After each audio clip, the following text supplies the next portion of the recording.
जिस व्यक्ति की नौकरी नहीं लगती, सर्विस नहीं लगती, हर जगह पर अप्लाई कर रहा है, बार बार इंटरव्यू देने जा रहा है, लगातार उसको अगर सफलता प्राप्ति नहीं हो रही है तो धतूरा ढूंढो। धतूरा कहीं बाजार में नहीं मिलेगा, किसी वृक्ष से धतूरा तोड़ लिया, कुछ मत चढ़ा, तू शंकर जी के मंदिर में जाकर तेरा नाम और गोत्र बोल और शिव जी को धतूरा चढ़ाना चालू कर दे और बाबा से विनती कर, धतूरा चढ़ाना चालू कर। अब धतूरा कोई बहुत कीमती होता है क्या? बहुत पैसे का मिलेगा क्या? कहीं पे भी मिल जाएगा। धतूरा तोड़ और चढ़ा शंकर जी को। रोज नियम बना ले कि एक धतूरा मैं शंकर जी को चढ़ाऊंगा, प्रतिदिन चढ़ाऊंगा, शिव जी से जाकर निवेदन करूंगा प्रतिदिन। शंकर जी की प्रिय वस्तु में धतूरा, बेलपत्र आदि कादि की तो है, क्या है? चढ़ा रोज एक धतूरा। फिर वही धतूरा जिसके यहां तू इंटरव्यू देने जा रहा है उसी के सिर पे चढ़ गया, जो तूने शिव जी के चढ़ाया वही धतूरा वहां चढ़ा है, तो क्यों चिंता करता है? ये जो रुद्राक्ष होता है जिसको अपन पहनते हैं, धारण करते हैं, जिस रुद्राक्ष को अपन पहनते हैं,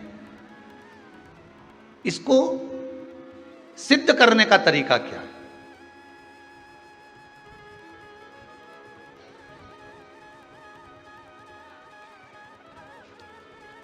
अच्छा, सिद्ध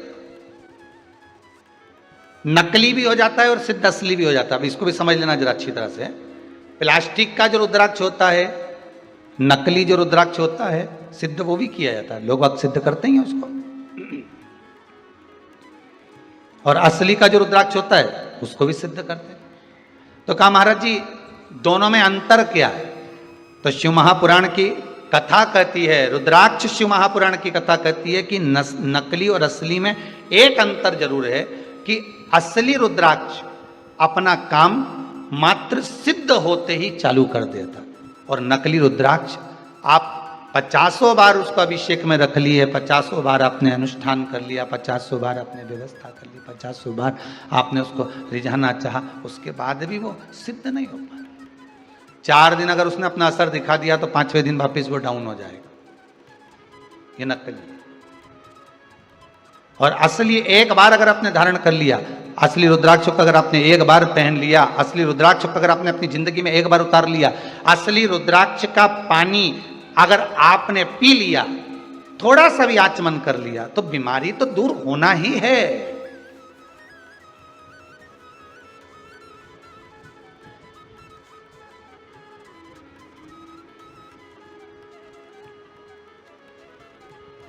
नकली और असली में अंतर यही है।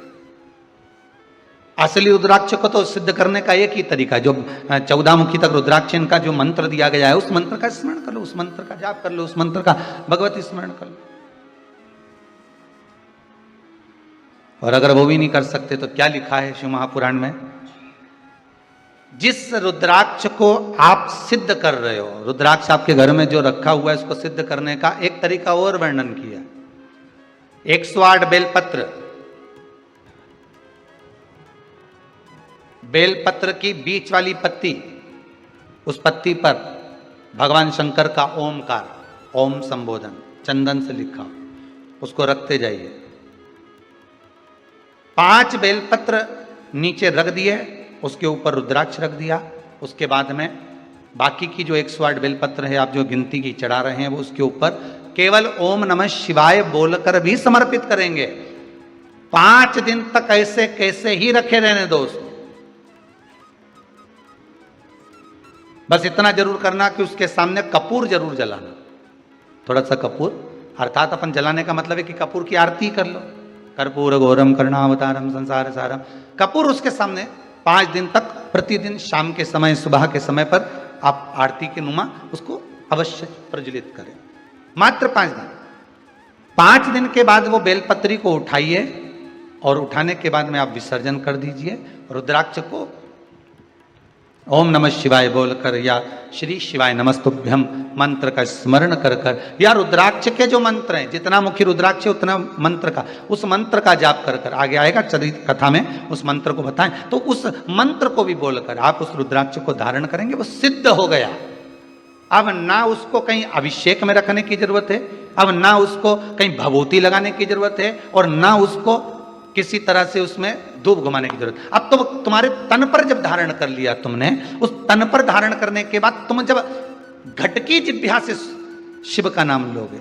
आपको पहले कथा में कहा था, एक होता है आ जपा जप, पहले की कथा में निकाल कर देखना। एक होता है जप जो तुम हाथ से कर रहे हो, मुख से कर रहे हो। एक आजपा जप होता है। आजपा जप किसको कहते हैं? कि जिस दिन से तुम पैदा हुए, माता के गर्भ से जब तुम बाहर निकले और तुम्हारी श्वास जब निकलना, अंदर बाहर होना चालू हो गई, श्वास निकलना प्रारंभ हो गई, उस दिन से तुम्हारा एक जप चालू हो गया, उसको कहते हैं आजपा जप। अर्थात तुम भगवान का नाम लो ना लो, पर तुम्हारी जब श्वास निकलेगी, श्वास में एक शब्द निकलता है, वो ओमकार का निकलता है।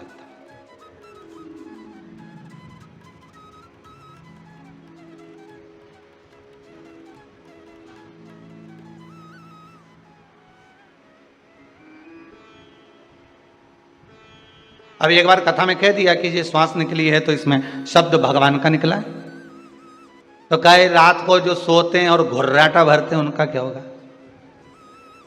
है? रात को सोए और घुर्राटा भर रहा है, तो वो भी तो श्वास निकल रही है। तो हमारा निवेदन है, कभी कभी शंकर भगवान रुद्र रूप भी ले लेते हैं, ये तो रूप पर आधारित है। कभी कभी शिव रुद्र रूप में भी।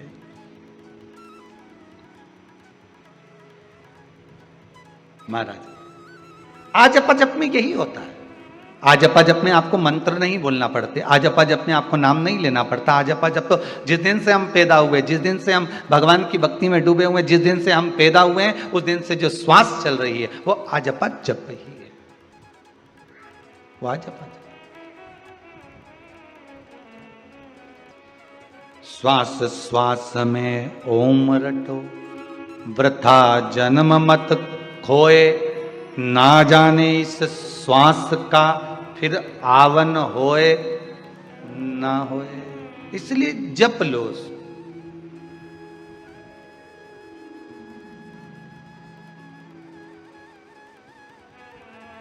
तो रुद्राक्ष जब हम गले में धारण कर लेते हैं, रुद्राक्ष जब हम अपने गले में धारण करते रुद्राक्ष को, और धारण करने के बाद हमारी श्वास का जब आजपा जप प्रारंभ होता है, हमारी श्वास का जब भगवान का नाम जपना प्रारंभ होता है, तो वो रुद्राक्ष चार्ज होते रहता है। रुद्राक्ष को फिर अलग से कहीं ले जाकर सिद्ध कराने की जरूरत नहीं है, वो चार्ज होता रहता है। चार्ज होता है।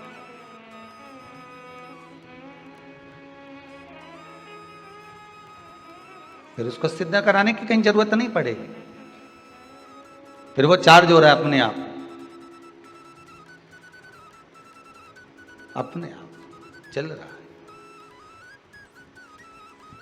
घी की कटोरी में रख दिया, उससे भी सिद्ध होता है रुद्राक्ष। घी के पात्र में रखने के बाद भी रुद्राक्ष की सिद्धता आ जाती है, पहले भी कथा में कहा।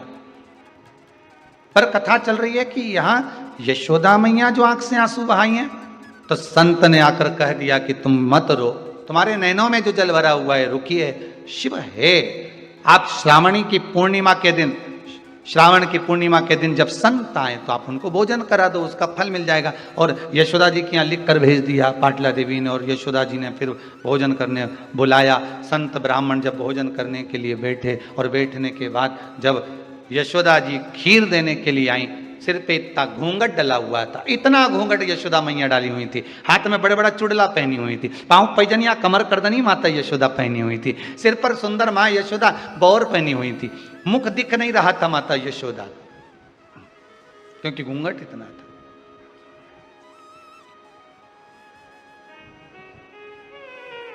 पहले की माताएं करती थी इतना घूंघट,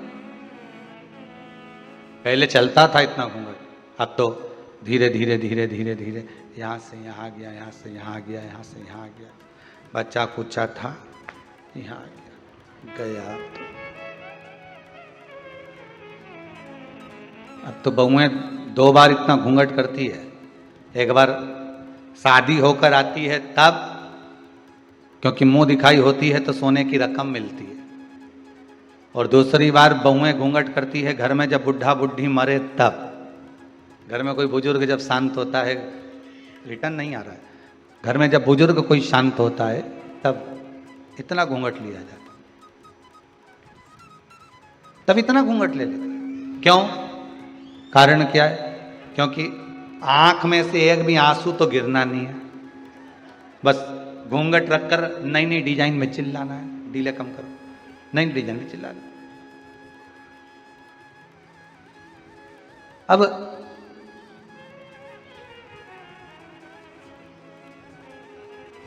लोगों को भी लगे इतना घूंघट करके रो रही, कितने अच्छे संस्कार हैं इसके, परंतु मेरा कहना है, ये कहने वाले तो कहते थे, पर जब अम्मा जिंदा थी और तब आके देखती तो घूंघट यहां मिलता, यहां।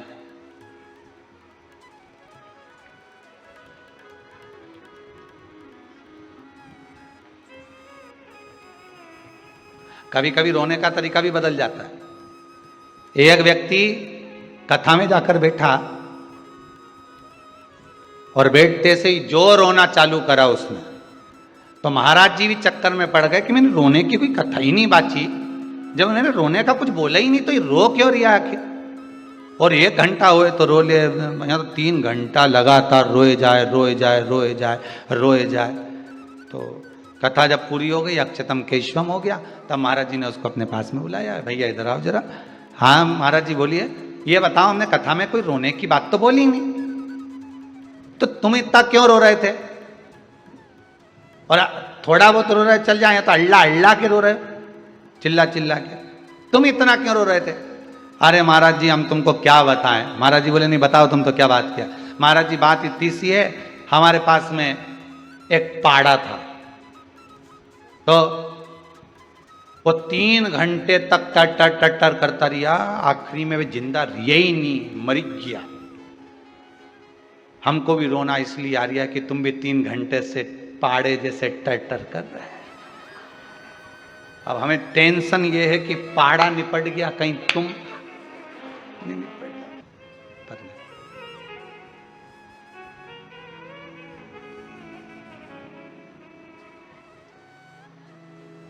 अश्रु की कीमत बड़ी है, आंसुओं की कीमत बहुत है। हम तो कहेंगे इसको व्यर्थ भी मत जाने दो।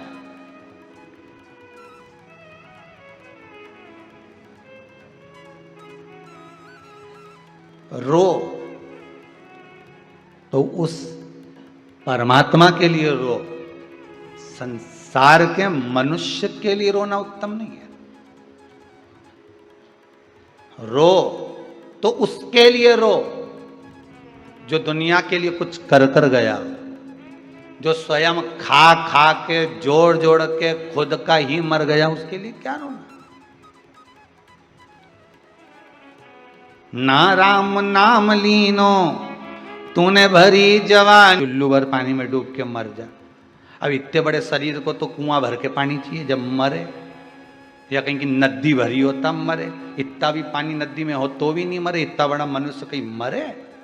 तो इनने तो कह दिया कि तू डूब के मर जा रे चुल्लू भर पानी में। तो बहुत घंटों तक विचार करा, तब समझ में आया कि चुल्लू भर पानी में डूब के मरने का इसलिए बोला कि जो भगवान का भजन नहीं करता, जो कभी कथा सत्संग नहीं सुनता, जो कभी भगवान की भक्ति में नहीं रमता, अपने लिए जी जी के मर जाता है, वो अगला जन्म कीड़े का पाता है, और कीड़ा चुल्लू भर पानी में डूब के मर सकता। इसलिए कहा कि तू डूब के मर जा रे। अरे बोलो तो, जितने लोग आस्था पर कथा सुन रहे बोलो जरा, तो डूब के मर जा रे चुल्लू भर। अब इतना सा पानी में कीड़ा मर सकता है, जो भगवान की भक्ति से दूर है वो कीड़े के तुल्य, जो भगवान के भजन से दूर है वो कीड़े के तुल्य है, कीड़े के तुल्य।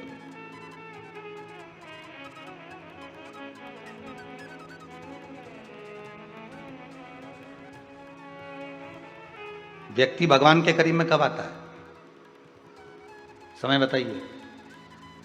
व्यक्ति भगवान के करीब में कब आता है, जब सारी दुनिया से ठोकर खा लेता है, सारी दुनिया कि देख लिया संसार हमने देख लिया, देख लिया संसार हमने देख लिया। कितना दुख होगा, सग्गा ससुर अपमान कर रहा है, कितना दुख होगा जरा विचार करिए। जिसका हृदय भीतर से रोया होगा वही सामने के रोने वाले के आंसू पोंछ सकेगा। शंकर जी के नैन अश्रु से उत्पन्न हुआ है रुद्राक्ष का पौधा, रुद्राक्ष के पौधे पर उत्पन्न हुआ है रुद्राक्ष। रुद्राक्ष अगर आपने धारण कर कर रखा है तो क्या वो आपको रोने देगा? जम के बोलिए जरा, रोने देगा? नहीं, क्योंकि रोने वाला जो पूर्व में रो चुका है, जिसकी अश्रु गिरे हैं, वो ही पहुंच सकता है आपके आंसुओं, आपके आंसुओं को वही पहुंच सकता है।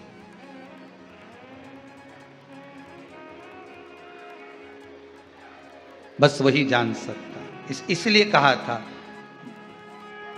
सब मतलब के यार हमने देख लिया। ये संसार सागर केवल एक हमारे जो पूर्व के कर्म के अनुसार हमें जितने लोग मिलते चले जाते हैं। आपके अगर भक्त मिले हैं, आपके अगर परिचित मिले हैं, आपके रिश्तेदार मिले हैं, आपके कुटुंबी मिले हैं, आपके परिवार वाले मिले हैं, आपके रिश्तेदार मिले हैं, आपके परिवार के जन मिले हैं, पुत्र पुत्री बेटा बहू आदि आदि जितने भी मिले हैं, ये हमारे पूर्व के कर्म के अनुसार मिले। हम तो यहां तक भी कहेंगे कि अगर गुरु को शिष्य भी मिला है तो पूर्व के कर्म के अनुसार मिला। कोई चेला तो ऐसा होता है जो गुरु जी की सेवा में तत्पर लगा रहता है, और कोई चेला ऐसा होता है जो गुरु जी से भी कुछ कमाने के लिए निकला पड़ा होता है। अगर गुरु को चेले भी मिले हैं ना तो वो भी पूर्व के कर्म के अनुसार मिले, वो भी पूर्व का कर्म।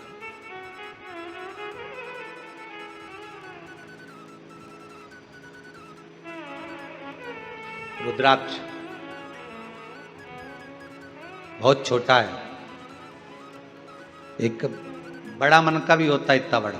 और शिव पुराण कहती है मन का तो इतना बड़ा भी होता है, उससे भी छोटा, उससे भी छोटा, उससे भी छोटा, उससे भी छोटा। जितना रुद्राक्ष छोटा होता है उतना ज्यादा फल देता है। क्यों? क्योंकि छोटे रुद्राक्ष को सेवा की जरूरत नहीं पड़ती। बहुत ध्यान देना। अब अपनी भाषा से समझ लो उसको, अपने हृदय से समझो। छोटा बच्चा है, बहुत छोटा, उसको कुछ भी पहना दो।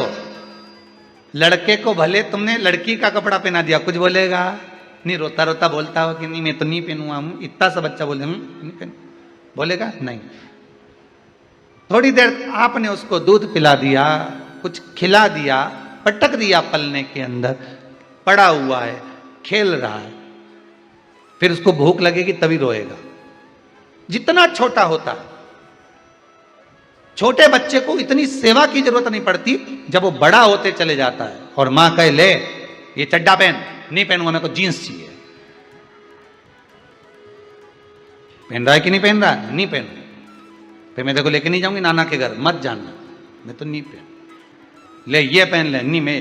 फिर बच्चा खुद अलमारी खोल लेता है, कपड़े निकाल लेता है, खुद पहनना चाहता है, फिर वो पहनता भी खुद के पसंद के। अब मम्मी भोजन करा रही, पहले तो दूध पिला देती थी, पड़ा रहता था, उसकी चॉइस भी नहीं थी, पूछती भी नहीं थी कि तू खाएगा कि पिएगा, बस दूध पिला दिया, पटक दिया। आज के जमाने में ले मैंने रोटी बनाई है, मूंग की दाल बनाई है, गिलकी की सब्जी बनाई है, नहीं खाऊंगा। क्यों?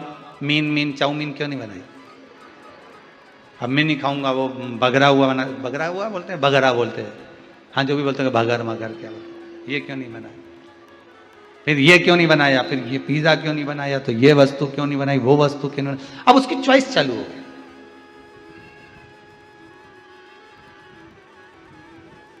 कितना समय है उसका केवल चुनने में निकल जा रहा है, केवल चुनने।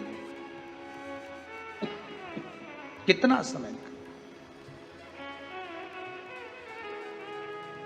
और बड़ा हुआ, फिर कॉलेज चुना, कौन से कॉलेज में पढ़ना है, और बड़ा हुआ, फिर नौकरी चुनी, और बड़ा हुआ, फिर कन्या चुनी, उसके बाद कुछ चुनने के लायक नहीं बचा, चुनौतियां सामने खड़ी हो गई, फिर कुछ नहीं चुन रहा है वो।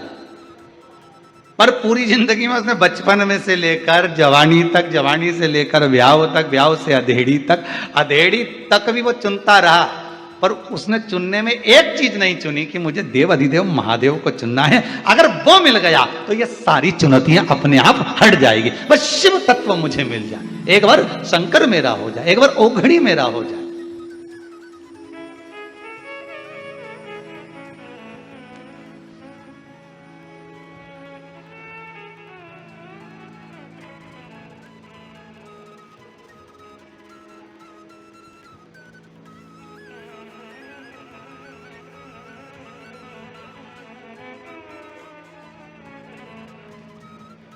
चुनौतियां खड़ी है सब, पर शिव तत्व अगर हमारे पास में है, शंकर हमारे पास में, तो रुद्राक्ष जितना छोटे से छोटा होगा, जितना छोटा होगा, बच्चा जितना छोटा होगा, उसको उतनी सेवा की जरूरत कम पड़ेगी। बस ये है, छोटा होता है तो संभालना ज्यादा पड़ता है। बोलो सही है कि गलत है?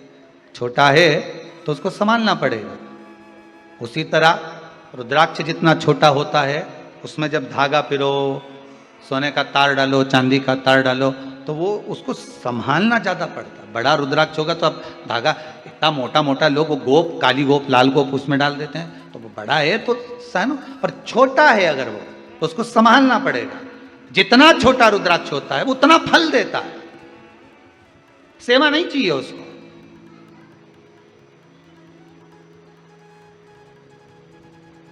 उसको सेवा की बहुत कम जरूरत पड़ती है।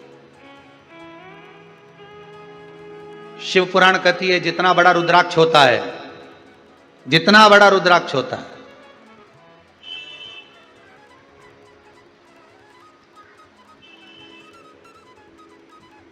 कल हम प्रयास करेंगे। एक भगत ने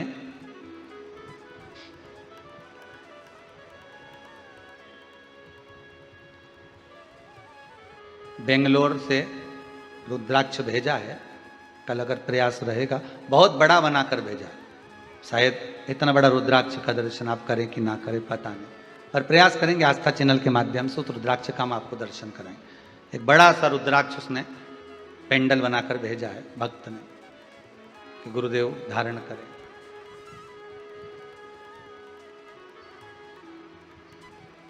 कल दर्शन कराएंगे, प्रयास करेंगे। बहुत बड़ा रुद्राक्ष। अब उस रुद्राक्ष अगर बड़ा है तो उसको इतनी सेवा का जरूरत नहीं है, पर जो छोटे से छोटा है, बड़े को तो सेवा चाहिए, पर जितना छोटा होगा, जितना छोटा उतना सुख देगा। कितना सुंदर लिखा है, छोटे रुद्राक्ष की माला, छोटा जो रुद्राक्ष होता है उसकी माला, कैंसर का जो मरीज होता है,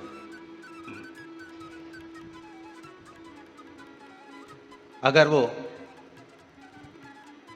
फर्स्ट स्टेज का कैंसर भी है, छोटे रुद्राक्ष अगर अच्छे हैं, 3 मुखी से लेकर 5 मुखी, 7 मुखी, 9 मुखी, 11 मुखी छोटा रुद्राक्ष मिल जाए, उसकी माला अगर पानी में डाल दी जाए और उस पानी को वो मन का ही डाल दो, उसी का पानी थोड़ा थोड़ा कैंसर के मरीज को सुबह दोपहर शाम श्री शिवाय नमस्तुभ्यम का जाप कर कर, पंचाक्षर ओम नमः शिवाय का जाप कर कर, शंकर शिव का नाम लेकर, महाकाल बाबा का नाम लेकर, विश्वेश्वर विश्वनाथ का नाम लेकर, केदारेश्वर का नाम लेकर, 12 ज्योतिर्लिंग का स्मरण कर कर अगर वो आचमन करना प्रारंभ कर दे तो कैंसर रोग में भी आराम मिलना प्रारंभ हो जाता। केवल आचमन ही नहीं करना है, अगर स्त्री है तो अपने उल्टे हाथ पर भी उस मनके की माला को लपेट सकती है। पुरुष है अपने राइट हैंड में उस माला को, अगर कैंसर से पीड़ित व्यक्ति है, रोग से बहुत पीड़ित व्यक्ति है, उसको बल मिलता है, उसको पावर मिलता है, उसको एक एनर्जी, उसको एक तेज मिलता है रोग से लड़ने का।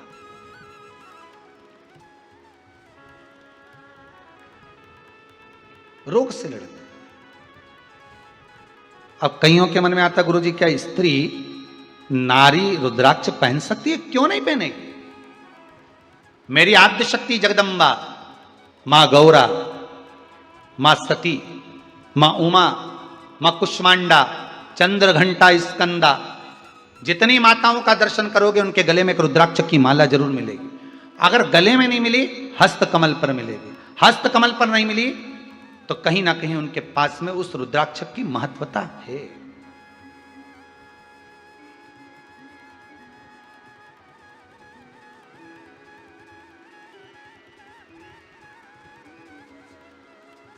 बस एक अंतर है। तुलसी की माला हम पहनते हैं तो उसमें मन के कितने होते हैं? जम के बोलिए जरा। 108। रुद्राक्ष की माला हम पहनते हैं, उसमें समता के मन के नहीं होना चाहिए। उसमें समता के मन के नहीं होना चाहिए, उसमें प्रयास रहे विषमता के मन के। क्यों? उसका क्या कारण है? रुद्राक्ष शिव महापुराण की कथा कहती है कि विषम परिस्थिति में विषमता के मन के उसको भेद देते हैं। ध्यान दीजिएगा, विषम परिस्थिति में व्यक्ति रुद्राक्ष कब पहनता है?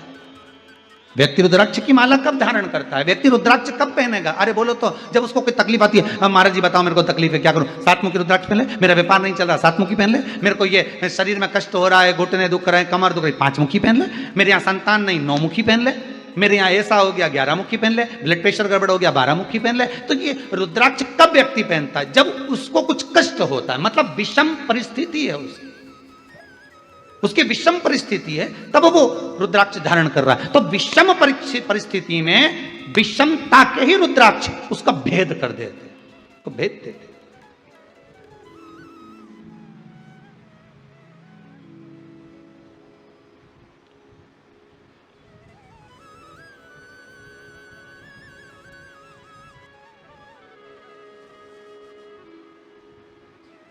बस समता और विषमता में एक अंतर और देख लीजिए। चक्रव्यूह किसको घेरा था? जम के बोलो। अभिमन्यु। कौन गया था अंदर? अभिमन्यु। प्राण छूट रहे हैं, भीष्म पितामह की आंख से आंसू बह रहे हैं। इशारे में पूछ लिया, तुझे ये चक्रव्यूह में घुसना किसने बताया था? कहा, जब मेरी माता के गर्भ में कष्ट हो रहा था, मेरी माता के उदर में कष्ट हो रहा था, ना मेरी माता को नींद आ रही थी, ना मुझे आ रही थी। मेरे पिता चक्रव्यूह की रचना बता रहे थे। मतलब कष्ट में, विषमता में वो सीख गया था कि मुझे अंदर जाना है। पर बाद में समता का जब समय आया, मेरी माता को समता के समय, तो विषमता में प्रवेश करना तो सीख गया, पर निकलना नहीं सीख पाया। अगर थोड़ी विषमता और रहती तो भेद कर कर बाहर आ जाता मैं।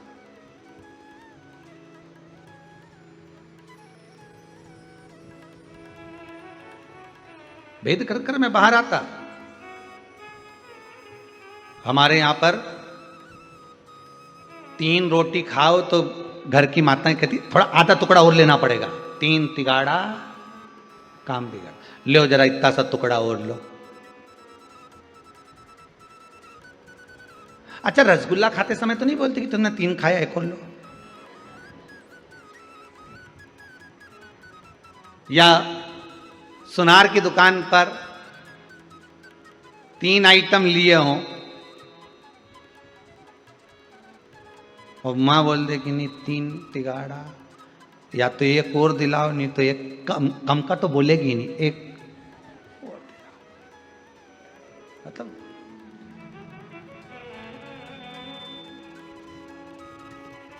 शंकर जी के जितने काम है, वो जल की जो पात्र रखा रहता है जलाधारी, वो भी 3 पाए, ब्रह्मा विष्णु महेश। ठीक है, ऊपर जो जलाधारी बंदी है उसमें चेन भी 3, त्रिशूल 3, बेलपत्र 3, नयन 3, त्रिपुंड, त्रिलोकी का नाथ।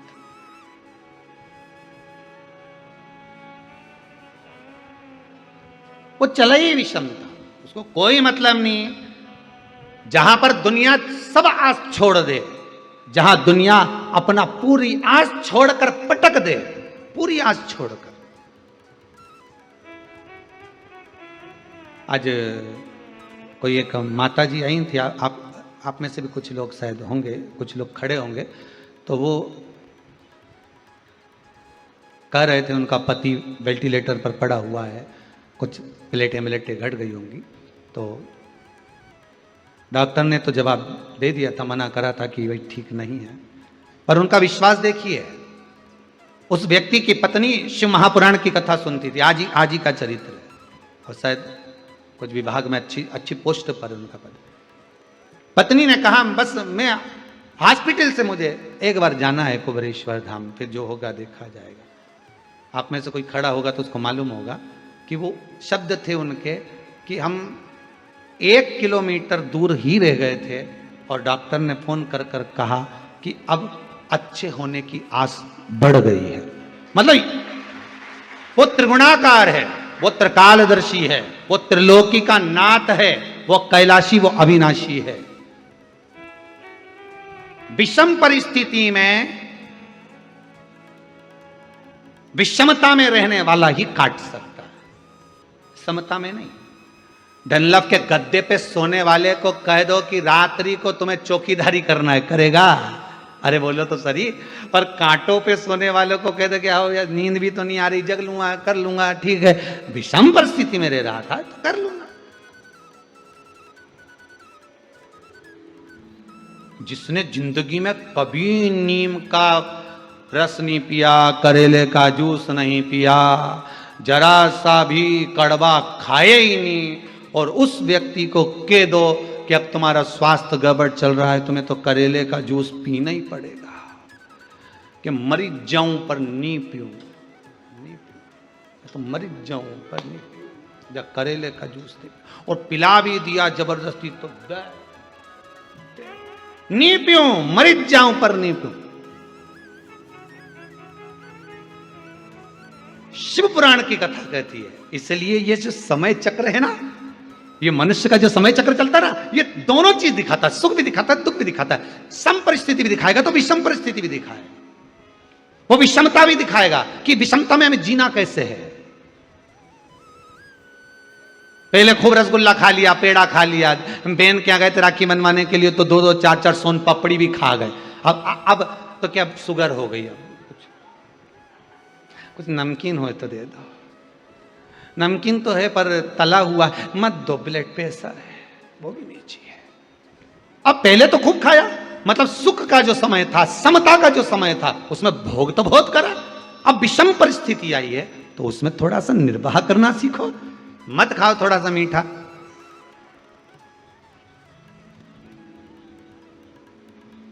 पर गुरुजी शरीर तो मान जाए, पर जाका क्या करूं?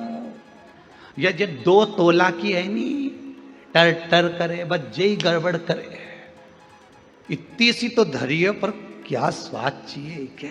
बस यहीं तक का स्वाद है। इसके बाद तो लड्डू, पेड़ा, गुलाब जामुन, इमरती, भजिया, पकोड़ा सब नीचे जाके भेला हो गया, मिक्स वेज। अंदर जाके तो सब है।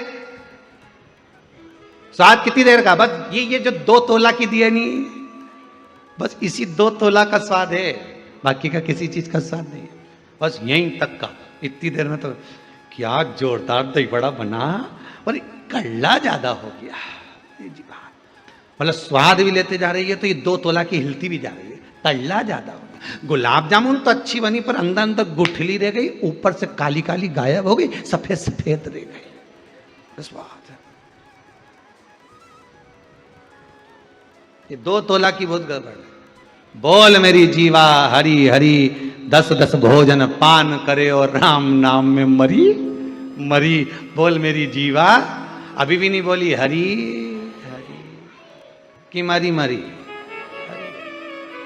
बोल मेरी जीवा हरि हरि। ये 2 तोला की गड़बड़ कर जाती। बस ये जब हिलती है नहीं तो क्या कर जाए कोई भरोसा नहीं। सारे डिपार्टमेंट भगवान ने 2 दिया, हाथ 2 ने, पांव 2 ने, नेत्र 2, नासिका के छिद्र 2 ने, श्रवण शक्ति 2 ने, इसके 1 बनाया। भगवान के भी मालूम था ये गजब कर जाएगी ना, पूरे मोहल्ला में आग लगाएगी। 1 ही बनाओ बस, ज्यादा नहीं बनाना इसको, ये बहुत गड़बड़ करती है। भगवान ने बनाया तो बनाया, 3 जगह से बांध दिया। जीवान को कांच में उठाकर देखना, नीचे से कसी हुई है, ज्यादा मत बोलना। तो भी बोली तो क्या 32 सैनिक लगा दो, 32 दांत लगा दिए।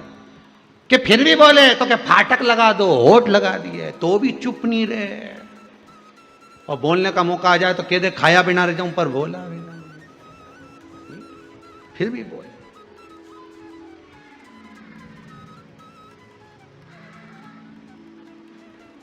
एक दिन जिभ्या ने दांतों से कहा, तुम मेरे 32 भाई हो, तुम मुझे कभी मत काटना हो, मैं तुम्हारा हमेशा साथ दूंगी हो। 32 भाइयों ने हाथ जोड़ के किया, बेन जिभ्या हम तो नहीं काटेंगे, पर तू हमारा ध्यान रखना रही हो, तो किसी से आड़ी टेढ़ी मत किया जाए, नहीं तो एक में 32 की 32 भाई निपट जाएगा। हम तेरा ध्यान दे रहे, तू हमारा ध्यान देना। तू एक शब्द बोलेगी ना, उन्हें एक दिया धरके ने 32 निपट के लगा। कहीं नहीं बची आप मुंडा में, सोफा सेट ही पूरा गाया।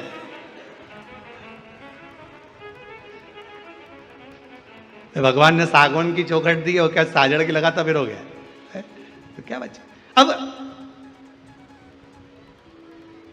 विषम परिस्थिति में विषमता के मन के ही आपको काम कर जाएंगे। शिव विषमता के, इस विषम रुद्राक्ष भी विषमता के समय को काट देता।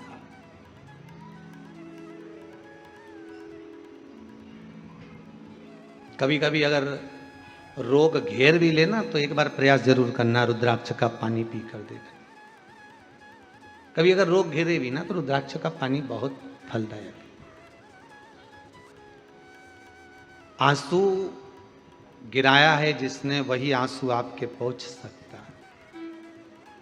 जो रोया है वो आपको रोता हुआ नहीं देख सकता।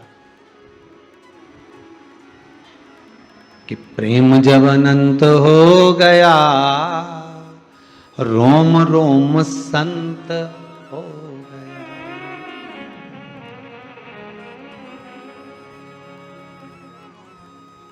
जितनी शक्तिपीठ है,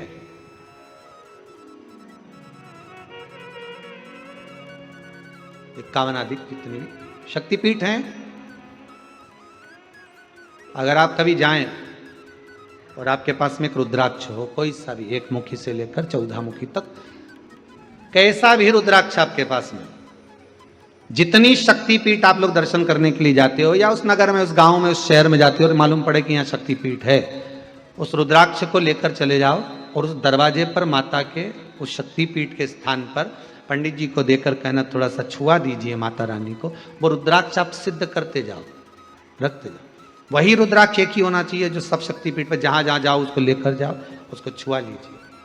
और वो रुद्राक्ष आपके अगर हृदय चित्त पे डला हुआ है, आपके कंठ पर अगर है, तो जिंदगी में कोई ऐसी विषम से विषम परिस्थिति भी आकर खड़ी हो जाए, कितना बड़ा भी कष्ट से कष्ट जीवन भी चल रहा हो, तो भी सुख अपने आप घेर कर सामने खड़ा हो जाएगा अपने आप। जैसे एक बहुत बहुत सारा मालूम पड़े कोई गुब्बारे के अंदर एक टॉफी को रख दिया और बाहर की हवा लग नहीं रही हो, किसी ने पैक कर दिया। जैसे बच्चा जन्म लेता है तो उसको कांच की पेटी में रख देते हैं, उसको कुछ हो गया, बीमारी हो गई, कांच की पेटी में एक बल्ब जला देते हैं, अंदर जो भी प्रकाश होता है उससे उसको तपन होती है, उसका शरीर सही होता है। बस वही रुद्राक्ष आपको घेर लेता है। जैसे रुद्राक्ष गोल होता है, वो आपको चारों तरफ से घेरा हुआ है, कष्ट आने ही नहीं दे सकता। शक्तिपीठ पर क्या है? क्या है शक्तिपीठ पर? भगवान शंकर जी की, भगवान शिव, मेरे ओघड़ी मेरे भोलेनाथ की अर्धांगिनी माता सती के शरीर के टुकड़े जो भगवान नारायण ने सुदर्शन चक्र से करे हैं, वो एक एक टुकड़ा शरीर का, एक एक अंग जहां जहां गिरा है, वही शक्तिपीठ है। शिव कहते हैं सती का संग मेरे रुद्राक्ष के साथ होता है तो मैं उसको कहीं गिरने नहीं देता।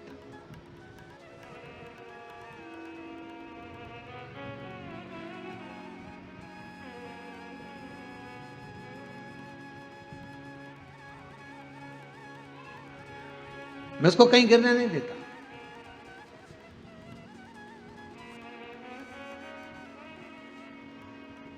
शंकर और पार्वती के मंदिर तो आपने, मेरे भोलेनाथ शिव और पार्वती के मंदिर तो आपने देखे होंगे, आपके नगर में भी होंगे। जितने लोग आस्था टीवी पर कथा सुन रहे हो, जितने फेसबुक यूट्यूब पर कथा श्रवण कर रहे हो, बोलो पार्वती शिव का मंदिर देखा कि नहीं देखा? देखा है ना सबने? सती शिव का मंदिर देखा क्या?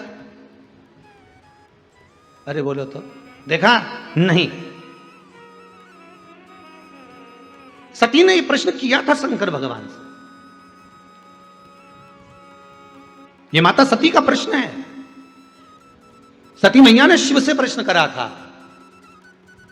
कुंभज बाबा के आश्रम में जब कथा श्रवण करने गए, उससे पहले जब शंकर भगवान सती को समझा कर ले जा रहे हैं, तब सती ने प्रश्न किया था, क्या आप मेरे साथ संपूर्ण जीवन काल में रहेंगे? शिव कहते हैं मैं अमर हूं, तू अमर नहीं है। मैं अमर और तुम अमर नहीं हो, तुम्हें तो मरना पड़ेगा। ओ, प्राण छूटेंगे मेरे? हाँ। फिर कोई ऐसी बूटी नहीं है जिससे मैं अमर हो जाऊं? शंकर भगवान बोले बूटी तो नहीं है, कथा जरूर है। तो क्या कथा से भी कोई अमरता होती है? शंकर भगवान बोले मनुष्य जब पैदा होता है तो उसको ये 2 कटोरे दे दिए जाते हैं अमृत पीने के लिए, कि इन्हीं अमृत को पीना है और उस अंदर जाएगा तो तू अमर हो जाएगा। अब पी लो तो अच्छी बात। फिर भी चलते चलते सती ने शब्द कह दिया, मान लो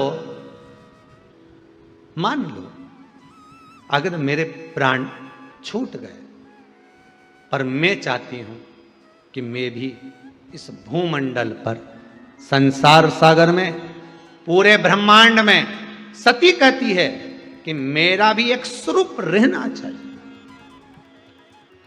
मेरा भी एक स्वरूप रहे। आप अगर कृपा करोगे तो ऐसा हो नहीं सकता। शंकर भगवान ने कहा सुनो सती, ना जाने कितने तुम्हारे जन्म हुए हैं और आगे भी जाकर तुम्हारे ना जाने कितने जन्म होंगे। सती की योनि से छूटोगी तो कोयल बन जाओगी, क्योंकि यज्ञ के कुंड में कूदकर समाप्त होगी तो कोयल का जन्म लेना पड़ेगा। कोयल की योनि से छूटोगी तब जाकर पितरों की कन्या के गर्भ से तुम जन्म लोगी और तुम्हारा नाम पार्वती होगा। ठीक है, पार्वती आपके साथ रहे, घर घर मंदिर मंदिर देवालय देवालय में पार्वती शिव की पूजन हो, क्योंकि मेरा ही एक स्वरूप है। पर मैं चाहती हूं मेरा नाम, मेरा संबोधन, मेरा शब्द प्रत्येक भूमंडल पर चले। तब शिव ने कहा बोलो तो तुम चाहती क्या हो? सती के शब्द हैं।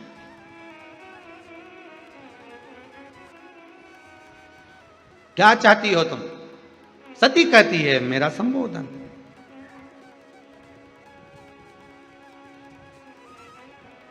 व्यक्ति क्या चाहता है? उसका नाम, संबोधन। शिव जी ने वर दे दिया, सती चलो मेरे साथ कुंभज ऋषि की आश्रम कथा सुनने के लिए। मैं तुम्हें वर देता हूं सती, मृत्यु लोक में भूमंडल पर जितनी नारियां, कन्याएं, स्त्रियां जन्म लेगी, उसमें एक अंश सती तुम्हारे सातित्व का रहेगा। नारी में एक अंश तुम्हारे सातित्व का रहेगा। जो पति की निंदा नहीं सुन पाई और अपने प्राणों को त्याग दिया, तो नारी में एक अंश सती का रहता है। इसलिए स्त्री को कई बार कहते हैं कितनी सातित्ववान है, कितनी सती प्रिया है, कितनी सातित्ववान है। सती का अंश कब देखा जाता है? स्त्री के स्वरूप में। जब कोई उसके पति की निंदा करे, बुराई करे, अपशब्द कहे, उसके पति पर जब उंगलियां उठाई जाए, हस्तक्षेप किया जाए, ताने दिए जाए, तब सती जैसे पिता के सामने जाकर खड़ी हो गई। अपनी बहनों को नहीं गिना, कि माता को भी नहीं देखा, पिता से, जिस पिता ने सम्मुख में खड़े होकर अपशब्द कहे, सती उनसे कहती है मैं अपने पति के लिए आपको भी नहीं देखूंगी, पर कर कुछ नहीं सकती हूं, क्योंकि तुम मेरे पिता हो, तुम मेरे जनक हो, तुम मेरे जन्मदाता हो।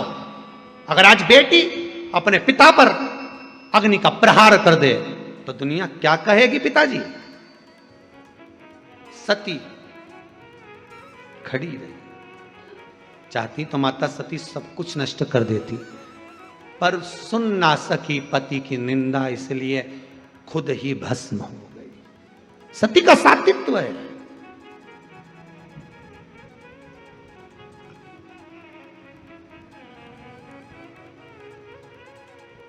उसको सती कहा जाता था। अब तो ये प्रथा बंद हो गई, पर पहले प्रथा चलती थी, आप लोगों को मालूम होगा।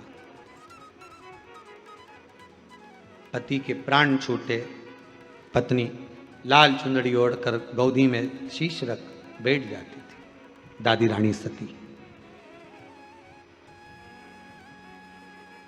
दादी रानी सती ऐसी ना जाने कितनी सतियों का व्याख्यान।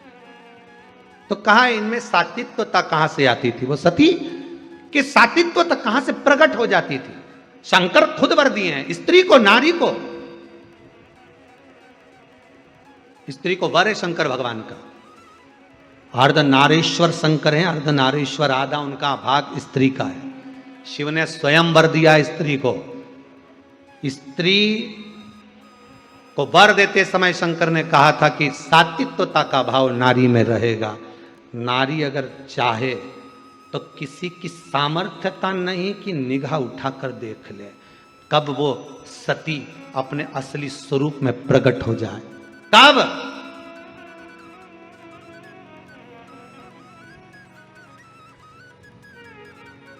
आज अपने बच्चों को, आज अपनी बेटियों को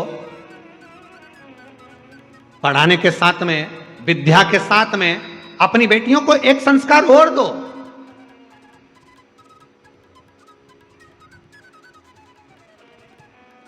कि वस्त्र श्रेष्ठ पहने। और अगर वस्त्र श्रेष्ठ पहने हैं और फिर किसी ने अगर ठिठोली करी है, फिर किसी ने अगर उंगली उठाई है, किसी ने अपशब्द कहा है, तो उसका जवाब कोई दूसरा नहीं देगा। उसका जवाब आपको सती बनकर देना पड़ेगा। सती का मतलब यह नहीं कि भस्म होकर, भीतर से रोकर, अपने आप को तोड़कर, नहीं। सती ने संवाद कराए, दक्ष प्रजापति के सम्मुख में खड़ी हुई है सती। सामर्थ्यता किसकी है? जो आपको निगाह उठाकर देख ले। सामर्थ्यता किसकी है? जो आपके ऊपर कुछ बोल दे, संबोधन कर दे, कोई वाक्य कह दे। सामर्थ्यता किसकी है?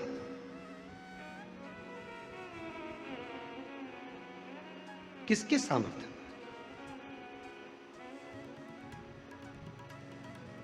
आप में वो बल होना चाहिए, सात्विकता का। शिव कह रहे हैं तो सती मेरा वर है तेरे लिए, मेरा वर है सती तेरे को, और मैं तुझे वर देता हूं। तू चाहती है ना तेरे एक अंश रहेगा नारियों में। रुद्राक्ष शिव महापुराण की कथा चल रही है भाई। एक एक संबोधन को बड़े ध्यान से सुनना। ऐसी रुद्राक्ष शिव महापुराण की कथा सुनने को मिली ना मिली वो पता नहीं, परंतु जीवन को संवार देगी ये रुद्राक्ष शिव महापुराण कथा। जैसे व्रत शिव महापुराण की कथा गई, उससे पहले अन्य कथाओं को अपन ने श्रवण करा, वैसे ही ये रुद्राक्ष शिव महापुराण की कथा, ऐसे ऐसे तत्व इसमें छुपे हुए हैं, उसको निकालना है रुद्राक्ष के माध्यम से।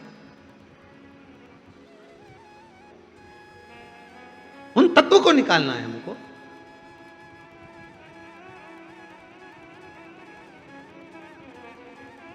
उन तत्व को ग्रहण करना। कहां सती? सती शिव कह रहे हैं तेरे में वो बल है सती। मृत्यु लोक में जो स्त्री, मृत्यु लोक में जो कन्या, मृत्यु लोक में जो नारी, मृत्यु लोक में जो स्त्री जाएगी, उसको तेरा एक अंश दिया जाएगा। तेरा एक अंश दिया। और मेरा इस भारत की भूमि की सभी माताओं को, सभी बहनों को, सभी बेटियों को, सभी जीजियों को मैं हाथ जोड़कर निवेदन करूं, आप में वो बल छुपा है। किसी की सामर्थ्यता नहीं कि कोई आप पर दृष्टि डाल दे, किसी की सामर्थ्यता नहीं कि कोई आप पर उंगली उठा दे। बस आप सती का भाव अपने भीतर रखिए, सात्विकता अपने भीतर रखिए।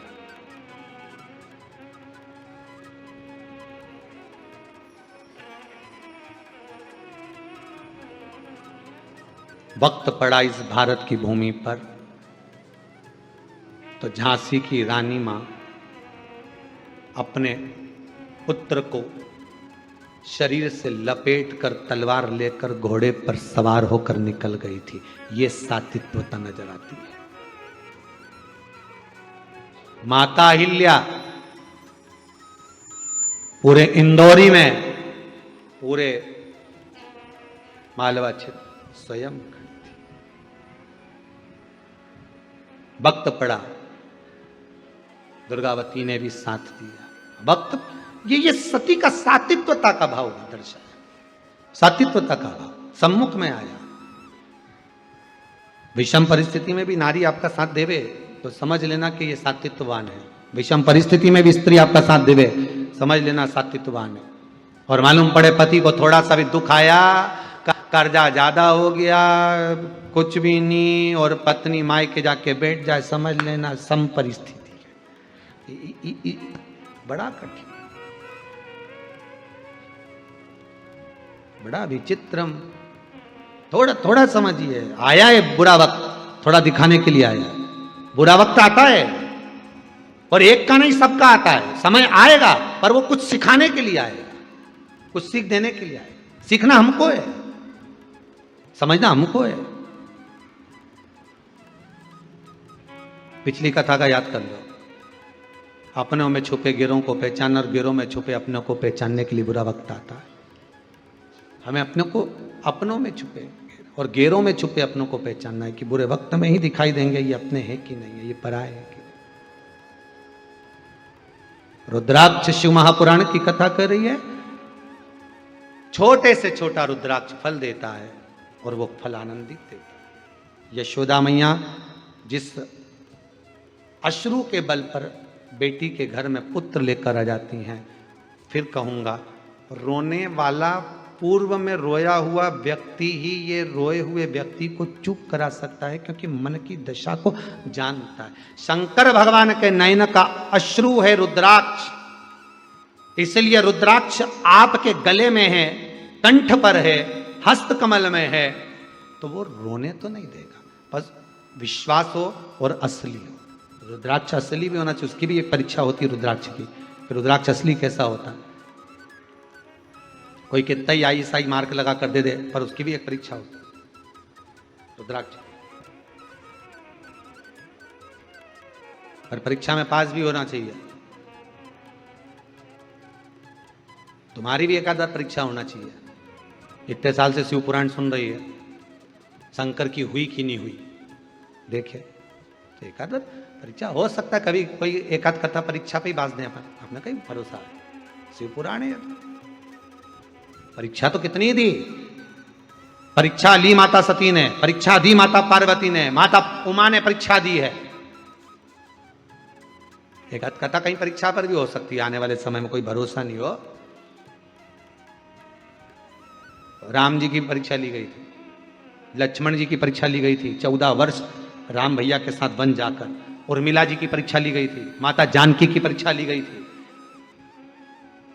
राम जी की परीक्षा बार बार ली, एक धोबी की वार्ता सुनकर। भगवान कृष्ण की परीक्षा ली, कितना परीक्षा। अब रुद्राक्ष शिव पुराण कह रही है कि अश्रु वही पोछेगा जो अश्रु में भींगा हुआ, और शंकर रुद्र है, रुदन भी शिव है। और वही रुद्राक्ष गले में जब धारण होता है, वही रुद्राक्ष जब शरीर पर आता है, तो वो भी विषम परिस्थिति से अश्रु को पोंछ देता है। वही रुद्राक्ष, उसका स्मरण, उसका केवल एक, हम तो यहां तक कहेंगे 14 मुखी रुद्राक्ष, एक मुखी से लेकर 14 मुखी रुद्राक्ष के मंत्र भी दिए हैं। अगर गले में आप रुद्राक्ष नहीं भी पहन सकते तो उन मंत्र का भी जाप कर सकते हो। कई लोग कहते हैं एक मुखी रुद्राक्ष होगा तब फल मिलेगा। नहीं नहीं, एक मुखी रुद्राक्ष का मंत्र ही जप लो, फल मिल जाना चालू हो जाए। जितना एक मुखी रुद्राक्ष फल देगा, उतना एक मुखी रुद्राक्ष का मंत्र फल देगा। पर जपना, उसको स्मरण करना, उसका स्मरण करना चाहिए। कई लोग कहते हैं महाराज जी, जिस रुद्राक्ष को हम पहनते हैं, उस रुद्राक्ष को कहां नहीं पहनकर जाना चाहिए? 5 स्थान बताएं जहां रुद्राक्ष पहनकर नहीं जाया जाता। कितने स्थान हैं? 5। और रुद्राक्ष को 5 स्थान पर पहनकर नहीं जाते, पर रुद्राक्ष के लिए वर्णन किया गया है कि रुद्राक्ष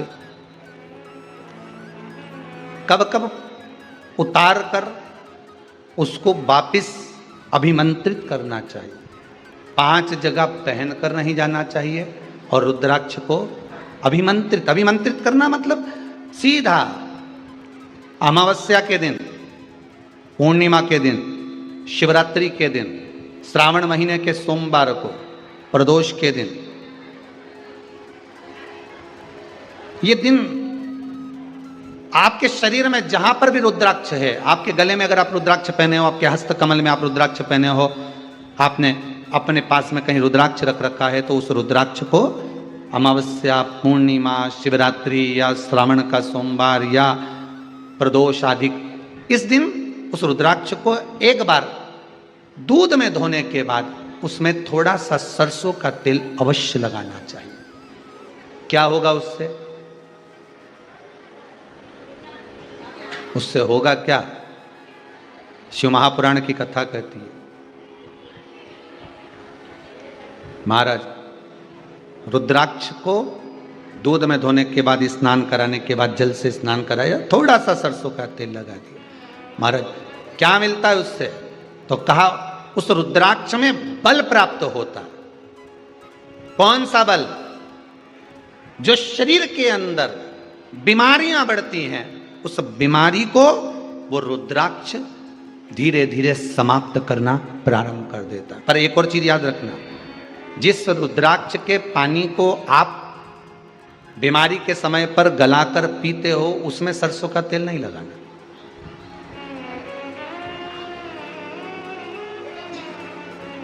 उसमें सरसों का तेल नहीं लगाना।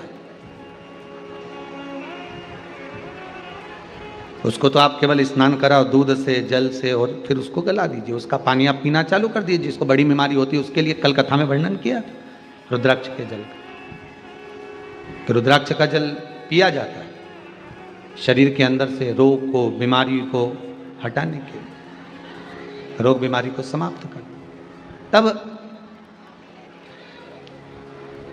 शिव पुराण कह रही है अमावस्या, एक तिथि कोई सी भी मान लो, हम ये नहीं कहेंगे कि आप अमावस्या आए तो उस पर भी आप बिल्कुल स्नान कराओ, पूर्णिमा आए तो उस पर भी नहीं, आप तो कोई एक तिथि, आपको लग रहा है कि मेरा रुद्राक्ष बल कम दे रहा है, मेरे रुद्राक्ष में बल की कमी हो रही है, तो फिर उसके लिए कहा कि आप अमावस्या को भी स्नान करा लो, पूर्णिमा को भी करा लो, सरसों का थोड़ा सा तेल उसमें अवश्य लगा।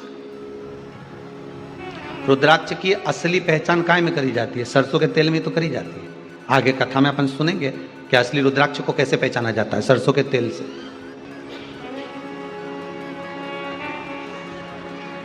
उसमें बल की प्रबलता आ जाती है।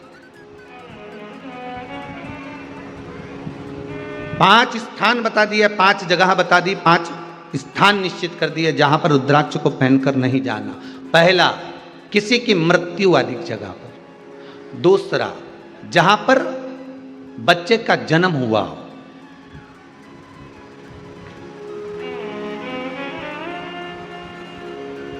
मृत्यु आदि जगह पर सूतक लगती है, जहां बच्चे का जन्म लगता है वहां सावड़ लगती है। मतलब जीव जाने के बाद दुख का सूतक होता है, और बच्चा जब जन्म लेता है तो सुख की सावड़ रहती है, सुख की सावड़। 2 स्थान। तृतीय स्थान, तीसरा स्थान दिया जहां पर वैश्यावृत्ति होती हो या महाराज मदिरा का पान होता हो, उस स्थान पर रुद्राक्ष को नहीं ले जाया जाता। चौथा स्थान रुद्राक्ष के लिए कहा गया, जिस स्थान पर आपको ज्ञात नहीं है और आपको लगता है कि ये स्थान अज्ञात है, यहाँ पर कई जगह पर कुछ जीवों की हत्या हुई है या किसी जीव को नष्ट किया गया है, उस स्थान पर रुद्राक्ष को नहीं ले जाना चाहिए।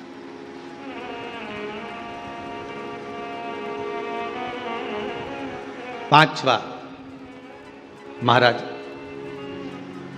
आपके रुद्राक्ष का जहां अपमान हो रहा है, अपमान से समझ में आ रही है ना आपको बात? ये काय को ढोंग प्रपंच में पढ़ा है? कौन ने कहा इतने रुद्राक्ष धारण कर ले? कौन ने कहा है? क्यों ढोंग प्रपंच में पढ़ा है? जहां रुद्राक्ष का, इसलिए रुद्राक्ष की मूलता है कि रुद्राक्ष का जब चक्र बनाया जाता है, रुद्राक्ष का जैसे किसी व्यक्ति का व्यापार नहीं चल रहा हो, कोई कर्जे में लदालूम हो गया हो, जिसके व्यापार बार बार बदलना पड़ रहा हो, या फिर कोई काम में मन नहीं लग रहा हो, या कहीं नौकरी सर्विस व्यापार व्यवसाय व्यक्ति का जब चलता नहीं है, तो फिर उसके लिए रुद्राक्ष चक्र के रूप में काम करता है। जैसे सुदर्शन चक्र चलता है, ऐसे रुद्राक्ष का चक्र चलता है। रुद्राक्ष चक्र कितने रुद्राक्ष से बनता है? तो कहा 9 रुद्राक्ष से बनता है। 4 मुखी रुद्राक्ष के 3 रुद्राक्ष 4 मुखी के, 5 मुखी रुद्राक्ष 3, 6 मुखी रुद्राक्ष 3, कितने हो गए? जम के बोलो 9 रुद्राक्ष हो गए। लाल धागे में एक रुद्राक्ष को 4 मुखी को पहले ले लो, फिर उस रुद्राक्ष के बाद में उसको सवा गांठ लगा दो। सवा गांठ लगाई धागे में, फिर 5 मुखी रुद्राक्ष, फिर सवा गांठ, फिर 6 मुखी रुद्राक्ष, फिर सवा गांठ, फिर 4 मुखी रुद्राक्ष, फिर 5 मुखी, फिर 6 मुखी, सवा सवा गांठ लगाकर चक्र तैयार कर लिया जाता है। और उस चक्र को तैयार कर कर व्यक्ति शिव मंदिर में ले जाकर शंकर जी के उस शिवलिंग पर रखकर चढ़ाकर भगवान शंकर को केवल 3 वस्तुएं समर्पित कर दे। पहला धतूरा, दूसरा बेर, बेर मतलब बोर जो खाते हैं बेर, तीसरा काली तिल, ये शंकर जी को समर्पित कर दे, स्नान कराए, वापिस उस रुद्राक्ष को लेकर आ जाए और अपने गले में धारण कर ले। ऐसा कौन सा काम है जो कार्य सफल नहीं होता होगा? व्यापार भी होगा, व्यवसाय भी होगा और सर्विस भी लगे। बस उस चक्र को, शिव का जो चक्र है, सबसे पहले सुदर्शन चक्र था ही किसका?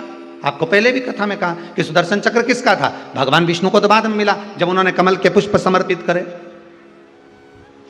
और कमल के पुष्प जब समर्पित करे तो कमल का पुष्प कम पड़ गया, तब भगवान विष्णु ने अपना एक नेत्र निकालकर भगवान शंकर को समर्पित करा, तब भगवान त्रिनेत्रधारी हो गए।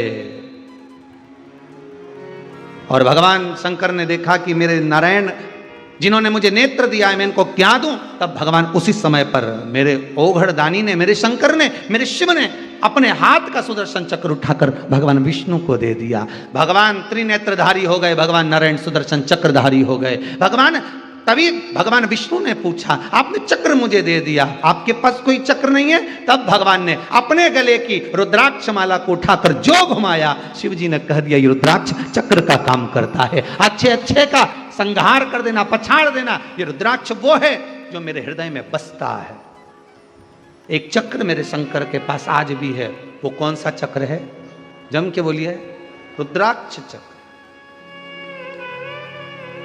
रुद्राक्ष चक्र में ज्यादा मन के नहीं होते। कितने होते हैं? अभी बताया था कितने? मात्र 9। 3 4 मुखी के, 3 5 मुखी के, 3 6 मुखी।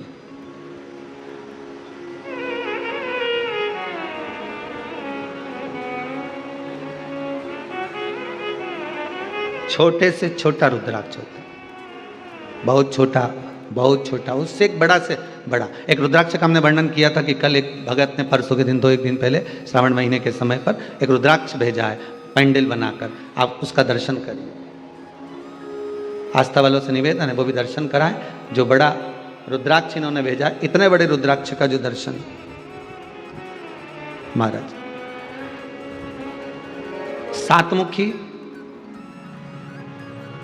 बड़ा रुद्राक्ष, शायद इतने बड़े रुद्राक्ष का दर्शन आपको पहली बार प्राप्त हो रहा होगा। पर ये रुद्राक्ष बेंगलोर से जो बनाकर भेजा है इन्होंने, 7 मुखी, 7 मुखी, 7 मुखी, बड़ा, फिर उससे छोटा, फिर उससे छोटा, इससे भी छोटा रुद्राक्ष होता है, फिर उससे भी छोटा रुद्राक्ष होता है। ऐसा नहीं होता कि रुद्राक्ष, बड़े से बड़ा रुद्राक्ष का क्रम उन्होंने भेजा कि गुरुदेव इतना बड़ा रुद्राक्ष और उससे 7 मुखी, फिर 7 मुखी, फिर 7 मुखी, छोटे से छोटा रुद्राक्ष।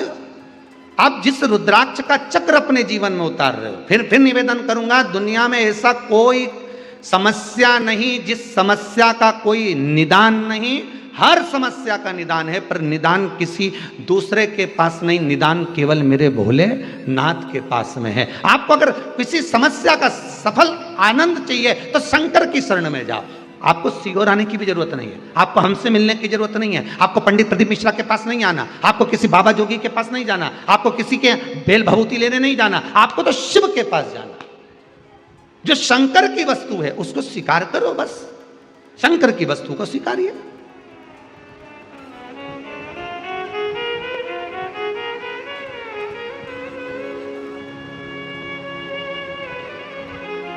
शंकर की वस्तु को स्वीकार करना चालू कर दीजिए। अरे भाई, शिव महापुराण की कथा तो यहां तक कहती है ना, समस्या बड़ी है दुख भी बड़ा, कष्ट बहुत है तकलीफ भी बहुत है, पर समस्या अगर विकट है तो महादेव भी तो निकट है, शिव भी तो करीब में है अपने। अगर विकट है भी तो शिव निकट है।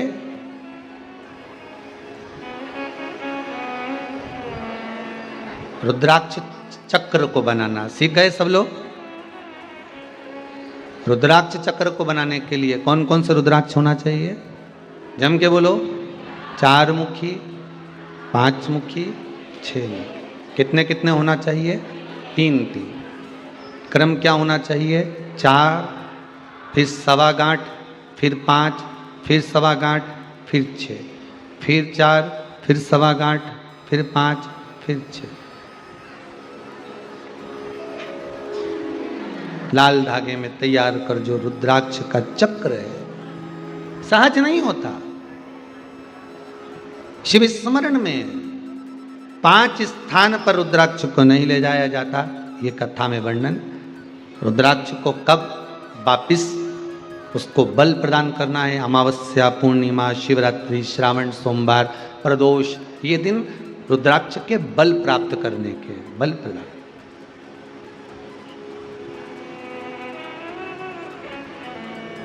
शिव पुराण कह रही है शिवरात्रि, यहाँ रुद्राक्ष शिव पुराण कह रही है। तो प्रयास करिएगा, भजन भोजन धन और नारी पर्दे में रहे। जितने पर्दे में रहेंगे उतना सुख मिलेगा। हम जितने भजन को कर रहे हैं, हम जिस स्मरण को कर रहे हैं, उसको गुप्त रखकर करोगे तो ज्यादा आनंद आएगा। उसको गुप्त रखकर करिए, आपको आनंद की अनुभूति होगी। आप अपने भजन को कभी मत बताओ किसी को कि मैं 2 घंटे मंदिर जाती हूँ, कि मैं 4 घंटे तक पाठ करती हूँ, कि मैं स्मरण करती हूँ, कि मैं 3 घंटे तक ये कार्य करती हूँ। आप अपना कार्य गिनाओ, पर भगवान की सेवा मत गिनाओ। हमें भगवान की सेवा कभी नहीं गिना। भगवान को जो दान किया, ब्राह्मण को जो दान दिया, गौ माता को जो दान दिया, बहन बेटी को जो दान दिया, कभी मत बोलना कि हमने इतना दिया। नहीं नहीं, वो तो देने वाला भोलेनाथ, लेने वाला भोलेनाथ, वो दे रहा है, इसलिए हम भी दोनों हाथों से दे रहे हैं। जीवन का क्या ठिकाना है? आज है कल नहीं, सब धरा की धरा रह जाएगा। एसी का रूम ने, डनलप का गद्दा ने, अलमारी में कपड़ा, बोलो तो जी सही है कि गलत है? सब पड़ा रह जाए, कौन देखे जाए? और तुम्हारा कपड़ा भी कोई नहीं पहनेगा, ईमानदारी की तो बात ही है। कौन पहनेगा?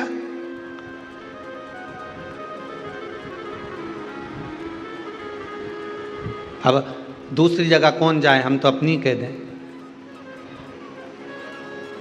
जब पूज्य पिताजी देवलोक गमन हुए तो उनके कपड़े भी तो अलमारी में धरे रही है। बोलो सही है कि गलत? दूसरी किसको कहने जाओगे? वो कपड़े रखे, अब वो कौन पहने? महाराज तो धोती पहने, पैंट शर्ट नहीं पहने, सफारी नहीं पहने, और जो हम पहने वो तुम नहीं पहनो। नहीं तो पहनो तो कोई दिक्कत नहीं है। किसके कपड़े किसको आ रहे, रखे। फिर वो प्रयास किया जाता है कि जो पहनने वाला हो, जो किसी को लगता हो तो देते जाओ, पहन लेगा, धारण। इसलिए आपसे बारंबार कहते हैं, जीवन का कोई ठिकाना नहीं। श्वास रुक जाएगी चलते चलते, क्षमा बुझ जाएगी जलते जलते। दम निकल जाएगा रोशनी का, क्या भरोसा है इस जिंदगी का। खूब भजन करो, खूब भगवान दे दे तो कथा भी करवा लो, सत्संग भी करवा लो, भजन भी कर लो, शिव पुराण भी सुन लो।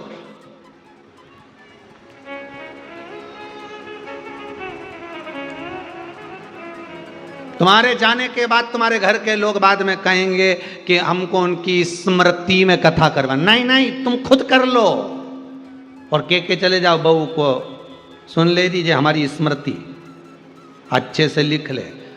हम जाएं उसके बाद भले कुछ मत करना, पर जीते जी हमको तेरा कथा शिव पुराण करा लेने दे, रसगुल्ला प्रेम से खा लेने दे, दोनों हाथों से दान पुण्य करने दे, अपनी जिंदगी मस्त जियो।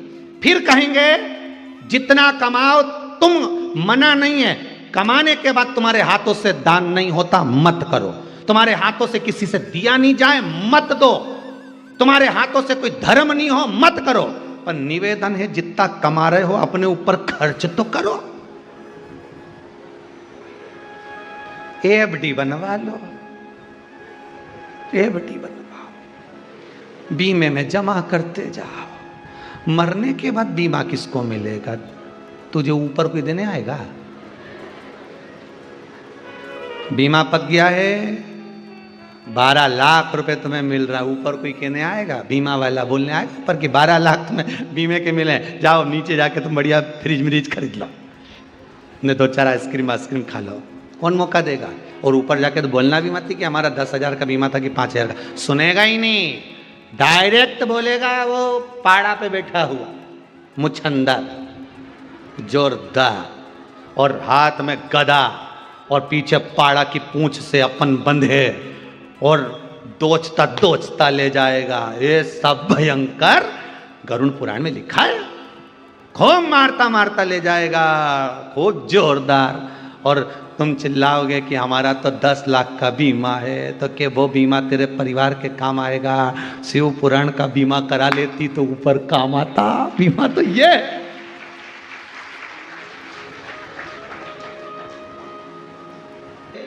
इसकी भी बढ़े, बाकी की किसी की रकम घटे, दान पुण्य भजन की रकम घटे, इसकी बढ़े। शंकर को दिया कभी नहीं घटता, शिव महापुराण में किया कभी नहीं घटता, शंकर के अनुमोदन में स्मरण में किया कभी नहीं घटता, इसका बढ़ता है, इसलिए बढ़ रहा है, रकम बढ़ रही।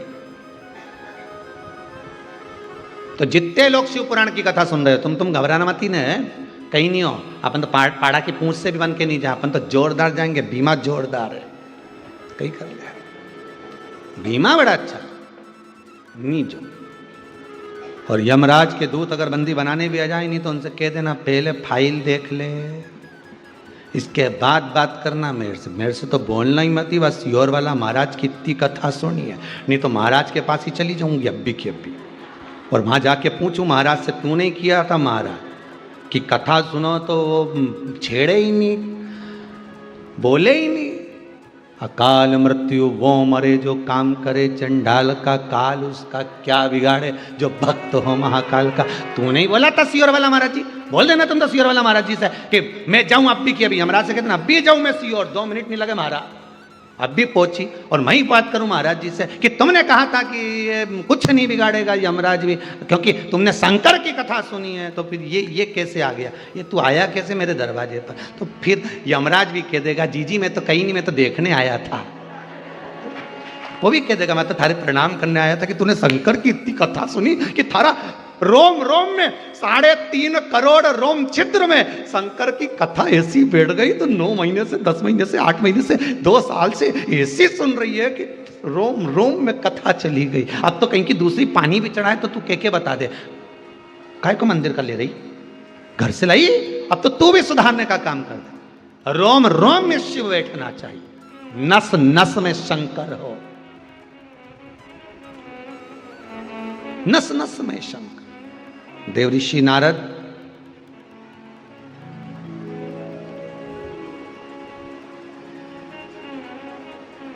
रुद्राक्ष की माला का सम्मान नहीं कर पाए थे जब तप कर आए थे। कथा जब शुरू हुई आज की, रुद्राक्ष शिव महापुराण जो दूसरे दिन की चल रही है, आज 2 दिवस की चल रही है, उसका स्मरण करिए जरा कि पूजन करने का, दान करने का, भजन करने का, स्मरण करने का अहंकार नहीं आना चाहिए। मैंने कुछ नहीं दिया, भोलेनाथ जी ने मेरा हाथ पकड़ लिया, उन्होंने प्रेरणा दी कि जा वहां दान देकर आ, वहां धर्म करके आ, वहां ऐसा कर कर आ, वहां ऐसा करना। शिव कह रहे हैं तब हम जा रहे हैं। शंकर कहे तब कुबेरेश्वर धाम तक कोई पहुंच सकता है। शंकर कहे तब कोई यहां तक पहुंच सकता है। शंकर कहे तब लोग कथा तक पहुंच सकते हैं। शंकर कहे तब आप आस्था चैनल पर भी कथा सुन सकते हो। शंकर कहे तब आप कथा का अनुमोदन कर सकते हो, स्मरण कर सकते हो।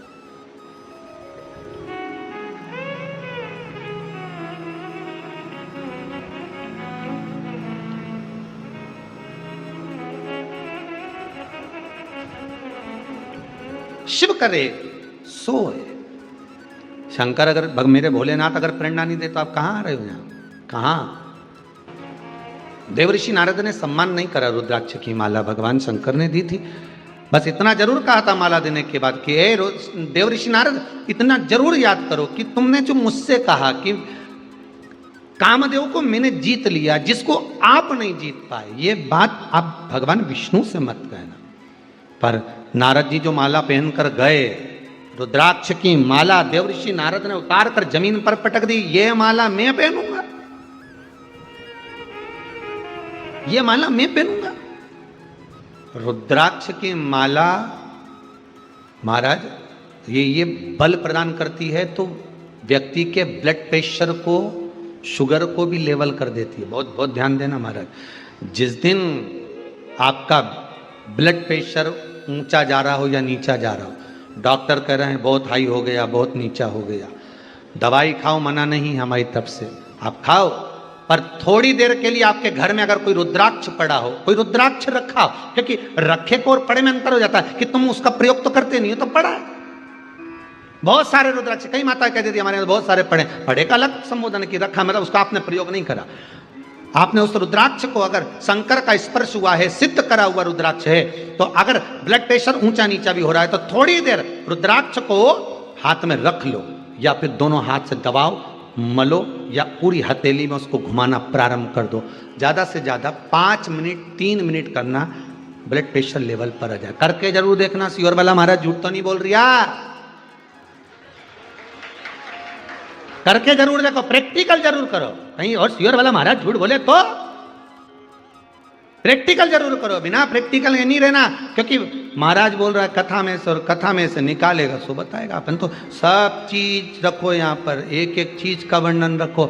जो भी चीज कोई पूछे, तुमसे भी कहीं का पूछे कि काली मिर्ची का कहाँ लिखा, तो बता देना 14वें अध्याय में 57वें नंबर श्लोक में लिखा है कि काली मिर्ची शंकर जी को चढ़ती है। तुम्हें बताने में क्या जाए? एक एक चीज का प्रूफ रखिए, रखो सामने और बताओ। तो ब्लड प्रेशर को लेवल में कर देता है रुद्राक्ष। ब्लड प्रेशर, दुनिया के लोगों बस कथा पढ़ते हैं, बस उन्होंने कहा हमने तो पढ़ी, हमें तो कहीं मिला ही नहीं। तो देखे तो ढूंढने में तो भगवान मिल जाए दादा, ढूंढो तो, ढूंढना पड़ेगा, कथा में प्रवेश करना पड़ेगा आपको। केवल ऊपर से नहीं, भीतर से, इस दिल से जुड़ो कथा में। फिर हाथ जोड़ के निवेदन है, जितने शंकर की कथा आप लोग श्रवण करने वाले श्रोता भाई बहन हैं, मेरा करबद्ध निवेदन है, श्योर वाला महाराज पे विश्वास करो ना करो, पर शंकर पर जरूर करना। वो डूबने नहीं देगा तुमको। उसने मेरे जैसे को अगर हाथ पकड़ा है तो आपका भी पकड़ेगा, यह पक्का है। उसका अनुमोदन करो, उसका स्मरण करो, जपो उसको, भजो उसको, भजो उसको।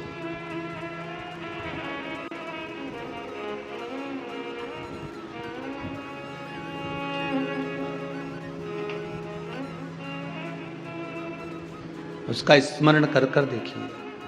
महाराज हाथ में जब ब्लड प्रेशर ऊंचा नीचा जा रहा हो, डॉक्टर कहीं दूर हो, आप ग्रामीण क्षेत्र में रह रहे हो, नहीं जान पाए और किसी ने कह दिया कि ब्लड प्रेशर ऊंचा नीचा हो गया, रुद्राक्ष जो आपके पास में उसको अच्छा जम कर हाथ की हथेली में उस रुद्राक्ष को श्री शिवाय नमस्तुभ्यं बोलकर ओम नमः शिवाय पंचाक्षर मंत्र बोलकर नमः शिवाय ओम बोलकर जो आपकी मर्जी पड़े शंकर को भज लो, उस काल अधिपति महाकाल का स्मरण कर लो, विश्वेश्वर मेरे विश्वनाथ का स्मरण कर लो और उस रुद्राक्ष को मलो, होगा।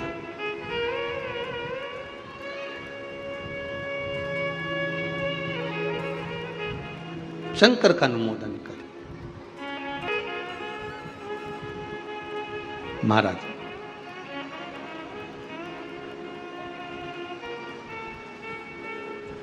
भगवान की भक्ति को आप जितना धारण करेंगे, जितना उतना सुख का अनुभव होगा।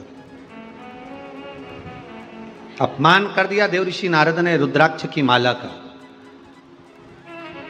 रुद्राक्ष की माला का अपमान नहीं करा है, पहले तो सीधे जाकर शंकर जी का अपमान करा, सीधे डायरेक्ट पहुंचकर शंकर भगवान के सामने जाकर डायरेक्ट पहुंचकर कहा,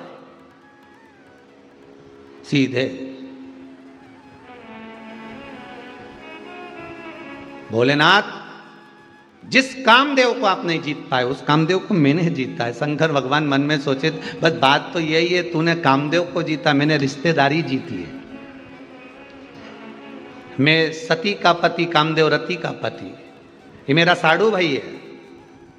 अगर मैं आंख नहीं खोलता तो घर आने के बाद मेरे को सती मैया कहती कि मेरा बहन का पति आया था, तुम उससे 2 मिनट बात नहीं करे, जरा पूछो तो तुम अपने अपने घर की दशा।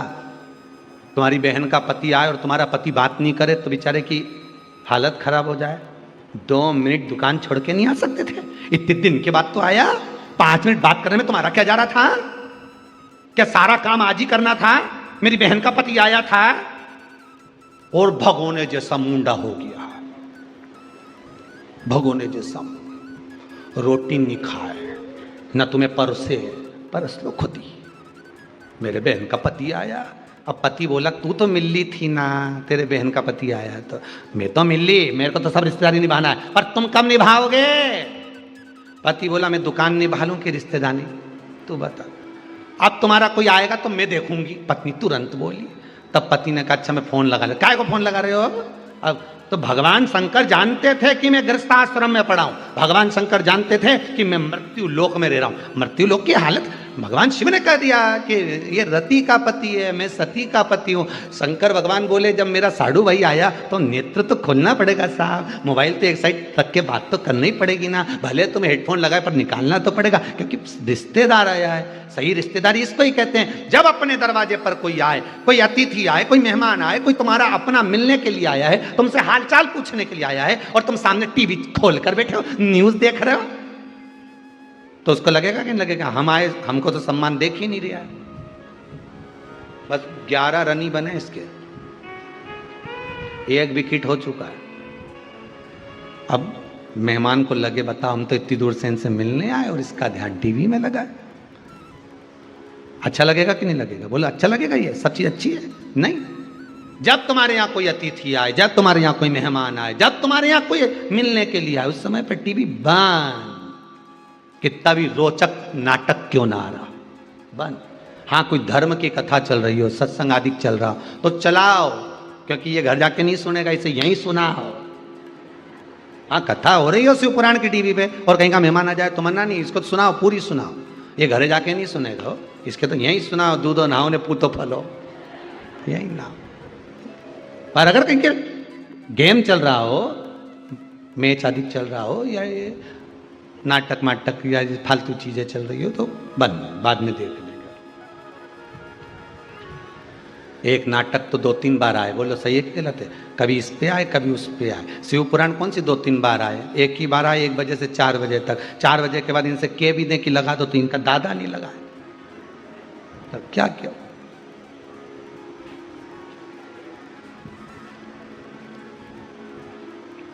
तो ये तो एक ही बार मिले। देवऋषि नारद ने अपमान कर दिया, पहले डायरेक्ट जाकर अपमान करा, फिर वो माला को, रुद्राक्ष की माला को जमीन पर फेंक कर अपमान करा।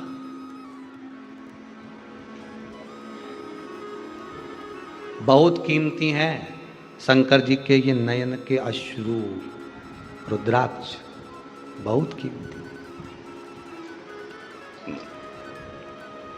जो मोल समझ गया ना वही जान सकता है। आपके आंसुओं का मोल वही जानेगा जो उसकी कीमत जानता होगा। नहीं तो तुम दिन रात आंसुड़ा ढलकाती रहो, कोई नहीं पूछे तुमसे। पर जो मोल समझे वही, उसी के सामने रोना श्रेष्ठ है। जो आंसू पहुंचते समय ताना ना दे, अब शब्द ना करें। महाराज अब रुद्राक्ष की माला फेंक दी, देव ऋषि नारद चले गए। भगवान विष्णु के यहां जाकर उन्होंने वही संवाद करा। शंकर भगवान का फिर वही वाक्य कहा तो देव ऋषि नारद के शब्द सुनकर भगवान विष्णु की आंख से जल बहा। मेरे प्रभु की आज निंदा कर दी, मेरे प्रभु की निंदा, मेरे शिव की निंदा कर दी। और नेत्र बंद कर कर देखा तो क्या देखा कि देव ऋषि नारद ने रुद्राक्ष की माला को भूमि पर पटक दिया था, जिसको नंदी ने उठा लिया, जिसको नंदी ने उठाया।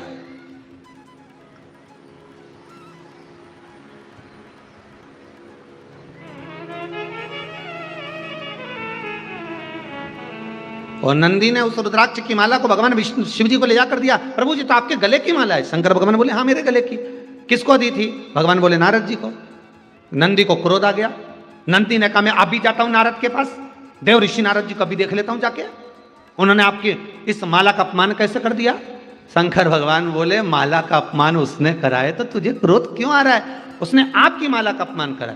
भगवान बोले तुझे कहीं जाने की जरूरत नहीं है। रुद्राक्ष की माला का अपमान करने वाला खुद अपने आप, जैसे रुद्राक्ष की माला भूमि पर पड़ी है वैसा वो खुद पड़ा मिलता। आप चिंता ना करें नंदी, आप बिल्कुल चिंता ना करें।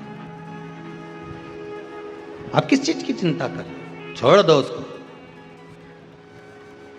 गुरु की करनी गुरु भरेगा, चेला की करनी चेला उड़ जाएगा हंस अकेला। जो जैसा करेगा वो वैसा फल पाएगा।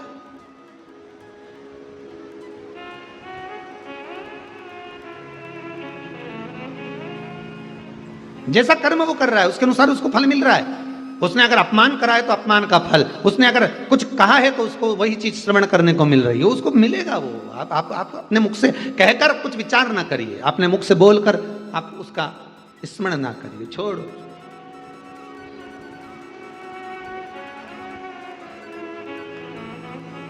हमें उसका स्मरण नहीं करना। एक बात बड़ी सुंदर है,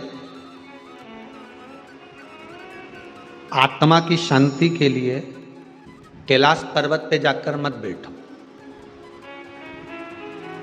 आत्मा की शांति के लिए हमें कैलाश जाने की जरूरत नहीं है, हंडे में बैठने की जरूरत नहीं है। आत्मा को ठंडी रखने के लिए, शांति रखने के लिए, कूल रखने के लिए हमें कैलाश पर जाकर नहीं बैठना।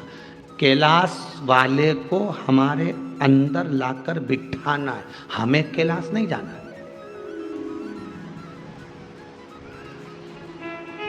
कई लोग कहते हैं गुरुजी कौन से तीर्थ में चली जाऊं मैं, बता दो, इतनी घर से दुखी हो गई, मैं तो मन करे कि तीर्थ चली जाऊं। तो भले चली जा।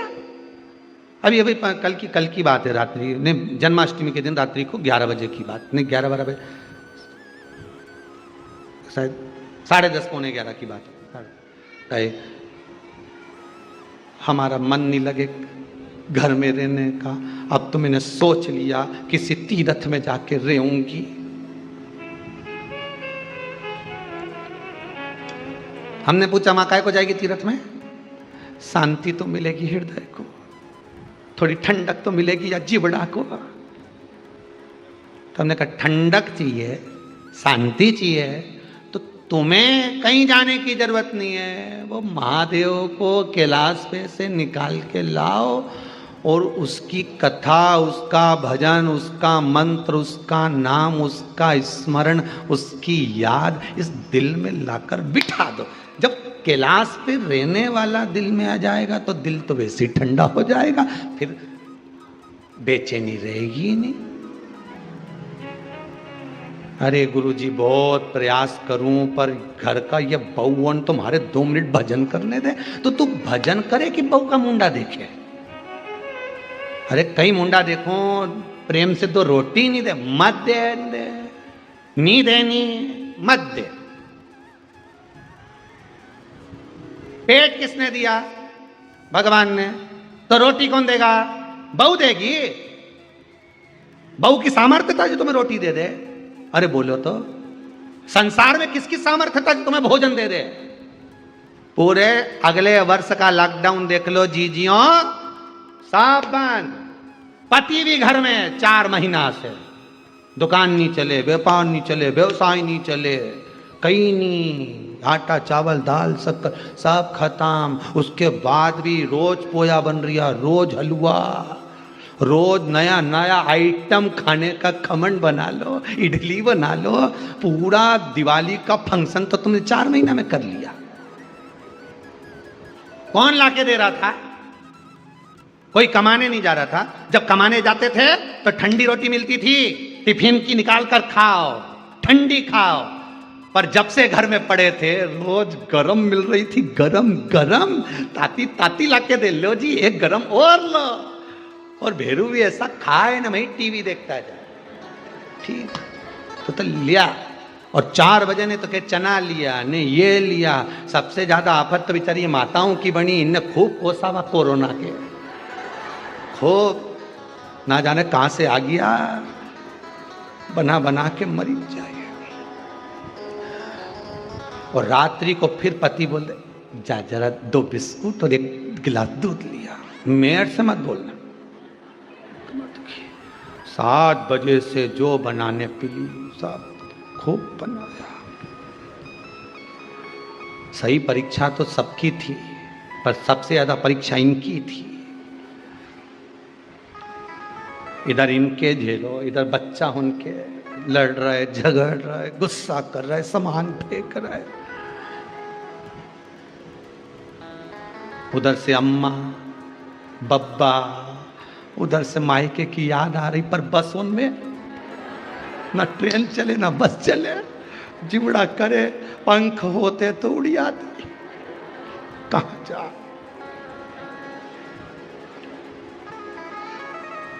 और चली भी गई मान लो खुद की गाड़ी से, तो मायके वाले व्यवहार भी ऐसा कर रहे, उधर बैठ जाओ,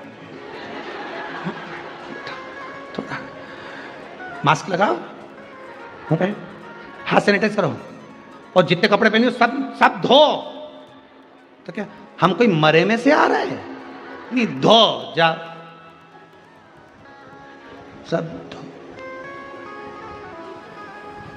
अब कौन खिला रहा था उनसे? हमने अम्मा जी से यही बोला, जो माता जी बेचारी दुखी होके आई, हम तो कई करे, हम तो वृंदावन चले जाएं कि वहाँ चले जाएं कि वहाँ, भले चले जाओ पर बिहारी जी को हृदय में बिठाओ, कैलाश अधिपति को हृदय में बिठाओ। तुम्हारे जाने से कुछ नहीं होगा कि तीर्थ में जाके बैठ जाओगे तो तुम्हारा मन शांत हो जाएगा। अच्छे से सुन लो री जीजियो, और भाइयों से भी निवेदन अच्छे से सुन लो कि मैं तो बहुत घर से परेशान हो गया, अब तो मैं घर छोड़ दूंगा, मैं वहां जाके रहूंगा। तुम कहीं पे भी चले जाओ, जब तक भगवान हृदय में नहीं बैठेगा तब तक कहीं पे भी रह लो, सुकून नहीं मिलेगा। नहीं तो घर में ही मन भगवान को हृदय में बिठा लो, इस दिल में। तुम घर में ही टीवी के सामने कथा सुनती हो, भगवान को दिल में बिठाओ, फिर तुम्हें कहीं जाने की जरूरत नहीं। मन चंगा कठोते में गंगा, कहीं नहीं जा। तो नंदी ने कहा वो देव ऋषि नारद हैं, कितना बड़ा पद मिला है उनको। इतना बड़ा पद मिलने के बाद कुछ होता है क्या? नहीं नहीं नहीं नहीं। अगर अहंकार अगर हृदय में आ गया, शिव की निंदा कर दी, रुद्राक्ष को फेंक दिया, रुद्राक्ष का स्मरण नहीं करा, तो गति तो बिगड़ना है, कुछ नहीं करना, गति बिगड़ना। हुआ बंदर का मुख लगा देव ऋषि नारद को। काय का मुख लगा है? बंदर। अब इतने बड़े ऋषि, देवताओं के भी ऋषि बनकर बैठे हैं देव ऋषि नारद, फिर बंदर का मुख क्यों, किस लिए?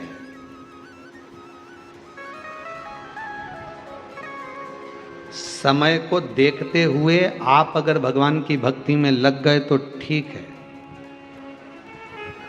बचपन में परमात्मा के आगे झुक जाओ, ना बने जवानी में भगवान के आगे झुक जाओ। जवानी तक भी ना झुके तो अधेड़ी में भगवान के आगे झुक जाओ। अधेड़ी तक भी नहीं झुके तो बुढ़ापे में भगवान ऐसा झुकाता है कि कमर की हड्डी तोड़ के हाथ में डंडा पकड़ा दे। फिर जमाने के आगे झुक झुक के चलना पड़े, उससे अच्छा पहले ही झुक जाओ, कुछ नहीं जाएगा अपना। दंडवत सीधा प्रणाम, सीधा प्रणाम।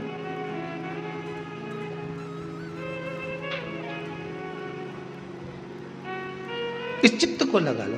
ओ काशी वाले, ओ डमरू वाले, ओ काशी, दिल मेरा रखना तेरे हवाले, दिल मेरा रखना तेरे हवाले। ओ काशी वाले, ओ डमरू वाले, ओ काशी वाले, ओ डमरू वाले, ओ काशी वाले, ओ डमरू वाले, ओ काशी वाले, ओ डमरू वाले। ओ दिल मेरा रखना तेरे हवाले, दिल मेरा रखना तेरे हवाले। ओ दिल मेरा रखना तेरे हवाले, दिल मेरा रखना तेरे हवाले। ओ काशी वाले, ओ डमरू वाले, ओ काशी वाले, ओ डमरू वाले, ओ काशी वाले, ओ डमरू वाले, ओ काशी वाले, ओ डमरू वाले। ओ दिल मेरा रखना तेरे हवाले, दिल मेरा रखना तेरे हवाले। ओ दिल मेरा रखना तेरे हवाले, दिल मेरा रखना तेरे हवाले।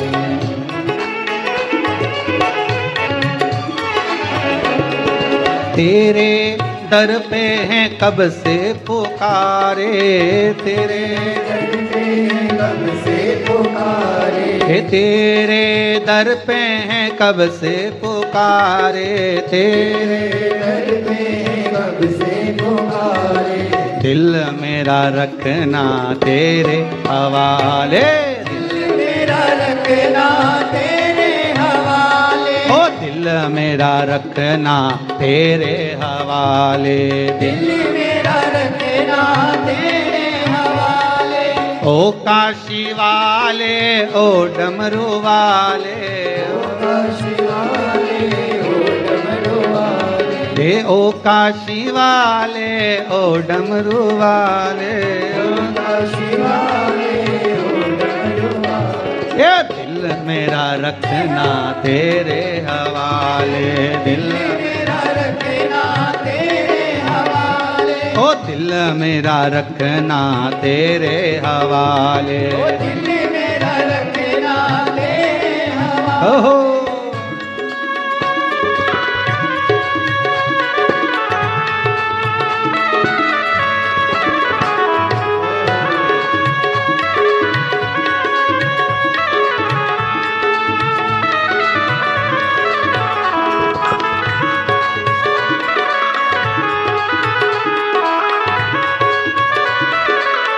तेरे भगत ने तुझे पुकारे, तेरे भगत ने तुझे पुकारे, ओ तेरे भगत ने तुझे पुकारे, तेरे भगत ने तुझे पुकारे। ओ दिल मेरा रखना तेरे हवाले, दिल मेरा रखना तेरे हवाले। ओ दिल मेरा रखना तेरे हवाले, दिल मेरा रखना तेरे हवाले। ओ काशी वाले, ओ डमरू वाले, ओ काशी वाले, ओ डमरू वाले, ओ काशी वाले, ओ डमरू वाले, ओ काशी वाले, ओ डमरू वाले। और दिल मेरा रखना तेरे हवाले, दिल मेरा रखना तेरे हवाले। ओ दिल मेरा रखना तेरे हवाले, दिल मेरा रखना तेरे दिल मेरा रखना तेरे हवाले, ओ दिल मेरा रखना तेरे हवाले, ओ दिल मेरा रखना तेरे हवाले, दिल मेरा रखना तेरे हवाले। आओ। शिव के चरणों में मस्तक झुका ले, चरणों में मस्तक झुका ले, शिव के चरणों में मस्तक झुका ले, चरणों में मस्तक झुकाए, अरे दिल मेरा रखना तेरे हवाले, दिल मेरा रखना तेरे हवाले, दिल मेरा रखना तेरे हवाले, ओ दिल मेरा रखना तेरे हवाले, ओ काशी वाले ओ डमरू वाले, काशी वाले ओ डमरू वाले, ओ काशी वाले ओ डमरू वाले, काशी वाले ओ डमरू वाले, और दिल मेरा रखना तेरे हवाले, दिल मेरा रखना ओ काशी वाले, ओ दिल मेरा रखना तेरे हवाले, दिल मेरा रखना ओ तेरे हवाले, ओ दिल मेरा रखना तेरे हवाले, दिल मेरा रखना तेरे हवाले, दिल मेरा रखना तेरे हवाले। दिल मेरा रखना तेरे हवाले। रुद्राक्ष का अपमान देवऋषि नारद कर दिया, बंदर का मुख लग गया।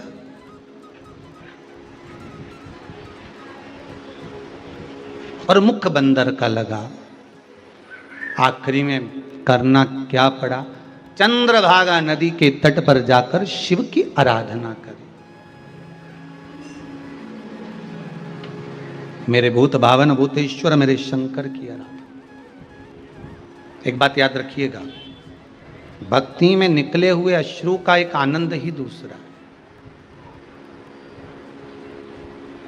संसार के लिए रोए वो एक अलग बात है, परिवार के लिए रोए वो अलग बात है, पर भगवान के लिए रोए वो एक अलग बात है।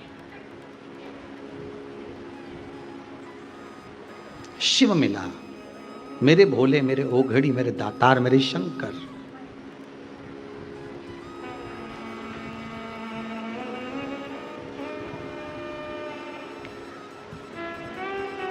ये रुद्राक्ष का जो ये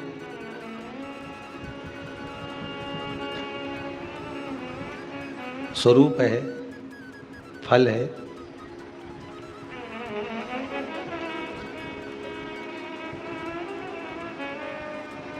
सती मैया जब चली गई,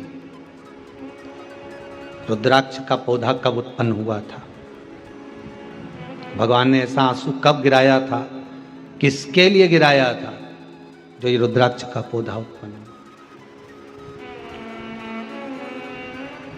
किसके लिए रोए थे? जो अश्रु रुद्राक्ष बन गया था, शंकर का ही स्वरूप प्रकट हो गया था।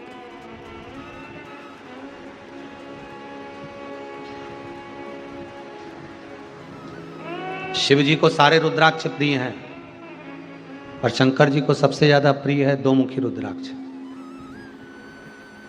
कौन सा रुद्राक्ष?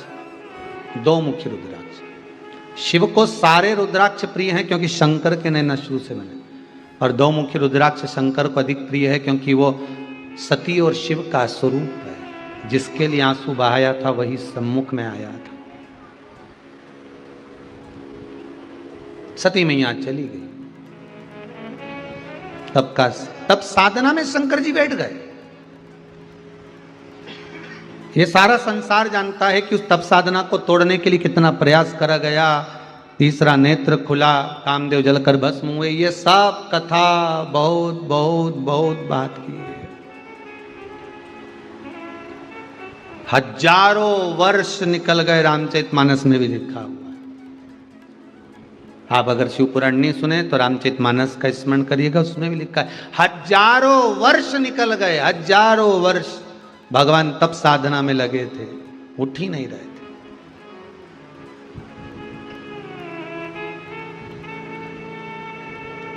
बाबा उठे ही। तब करते करते बाबा को आज मेरे शंभू को, मेरे शंकर को आज कहीं सती का स्मरण हो गया। जब एकांत में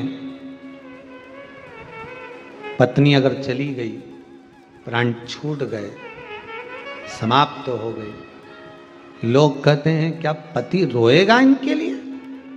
और एकांत में जब पति बैठता है, पूरा घर में पोता पोती नाती पंती सब है, तो भी कितना भी बुजुर्ग हो गया हो तो भी उसको स्मरण आ ही जाता है। कभी एकांत में बैठकर आंख में जल आ ही जाता है। पत्नी भी चाहे कितनी भी बुजुर्ग हो गई हो, जिसका कहीं पति चला गया हो, भले इस घर में सब कुछ है, दादी हो तुम, सब कुछ है, पोता पोती नाती पंती धन दौलत बहू बेटा सब अच्छे हैं, तो भी कई साल निकल जाते हैं, सालों, उसके बाद भी कभी स्मरण आया तो अश्रु निकल ही जाता है। कभी स्मरण में आ जाता है, हो जाता है कभी कभी आंखों में अश्रु, प्रभु की याद में भी आ जाते हैं।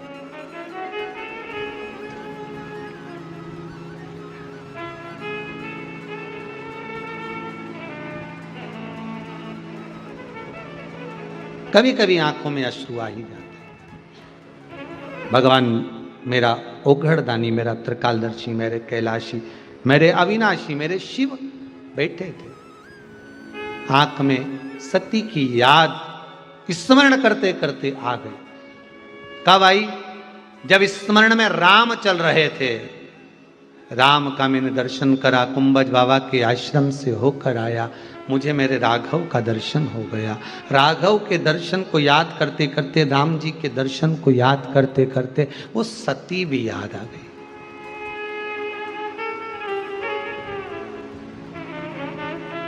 कभी कभी आपके साथ भी हुआ होगा, कहीं शंकर जी के मंदिर आप लोग गए होंगे, तो शंकर जी का पूजन करते करते तुम्हें भी कभी ना कभी सीहोर की, शिव पुराण की तो याद आई जाती होगी। हमने सीहोर के महाराज जी के मुंह से सुना था, हमने सीहोर वाला महाराज के मुख से सुना था। कई मंदिरों में तो पूजन करते समय भी स्मरण आ जाता है। अगर कोई कुछ चढ़ाता दिखेगा ना तो पंडित जी भी समझ जाएंगे सीहोर वाला महाराज कुछ बोला होगा। फूल वाले माली के यहाँ सामान लेने जाओगे ना तो माली भी समझ जाएगा, क्यों सीहोर वाला महाराज बोला है क्या। किराना की दुकान पे से कुछ भी सामान अलग से लेने जाओगे तो कहते सीहोर वाला महाराज बताया होगा। मतलब सीहोर वाला महाराज नहीं है, शंकर तुम्हारी चित्त वृत्ति में बैठ गया है और शंकर की याद एक एक व्यापारी के भी हृदय में बैठ गई है। शिव का स्मरण हर जगह पर हो गया, शंकर का अनुमोदन हर जगह पर है, शिव का स्मरण हर जगह पर।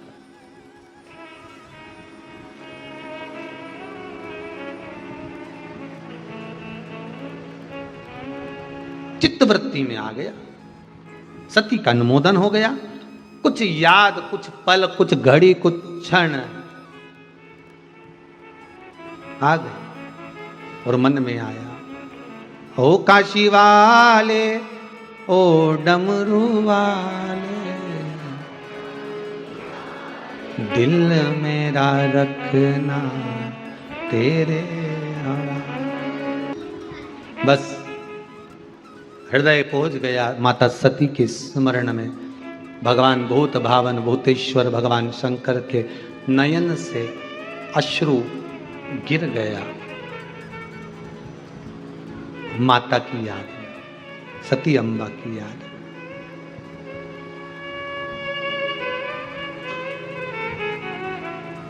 माता की याद में, सती अम्बा की याद। दिल मेरा रखना तेरे हवाले, ओ काशी वाले, ओ डमरू वाले, काशी वाले, ओ डमरू वाले, ओ काशी वाले, ओ डमरू वाले, ओ काशी वाले, ओ डमरू वाले, ओ दिल मेरा रखना तेरे हवाले, दिल मेरा दिल मेरा रखना तेरे हवाले।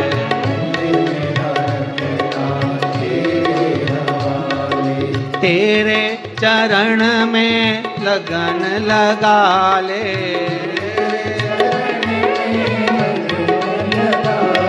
ओ तेरे चरण में मुझे भी बिठा ले। तेरे चरण में मुझे भी बिठा ले। ओ दिल मेरा रखना तेरे हवाले। दिल मेरा रखना तेरे हवाले। ओ दिल मेरा रखना तेरे हवाले।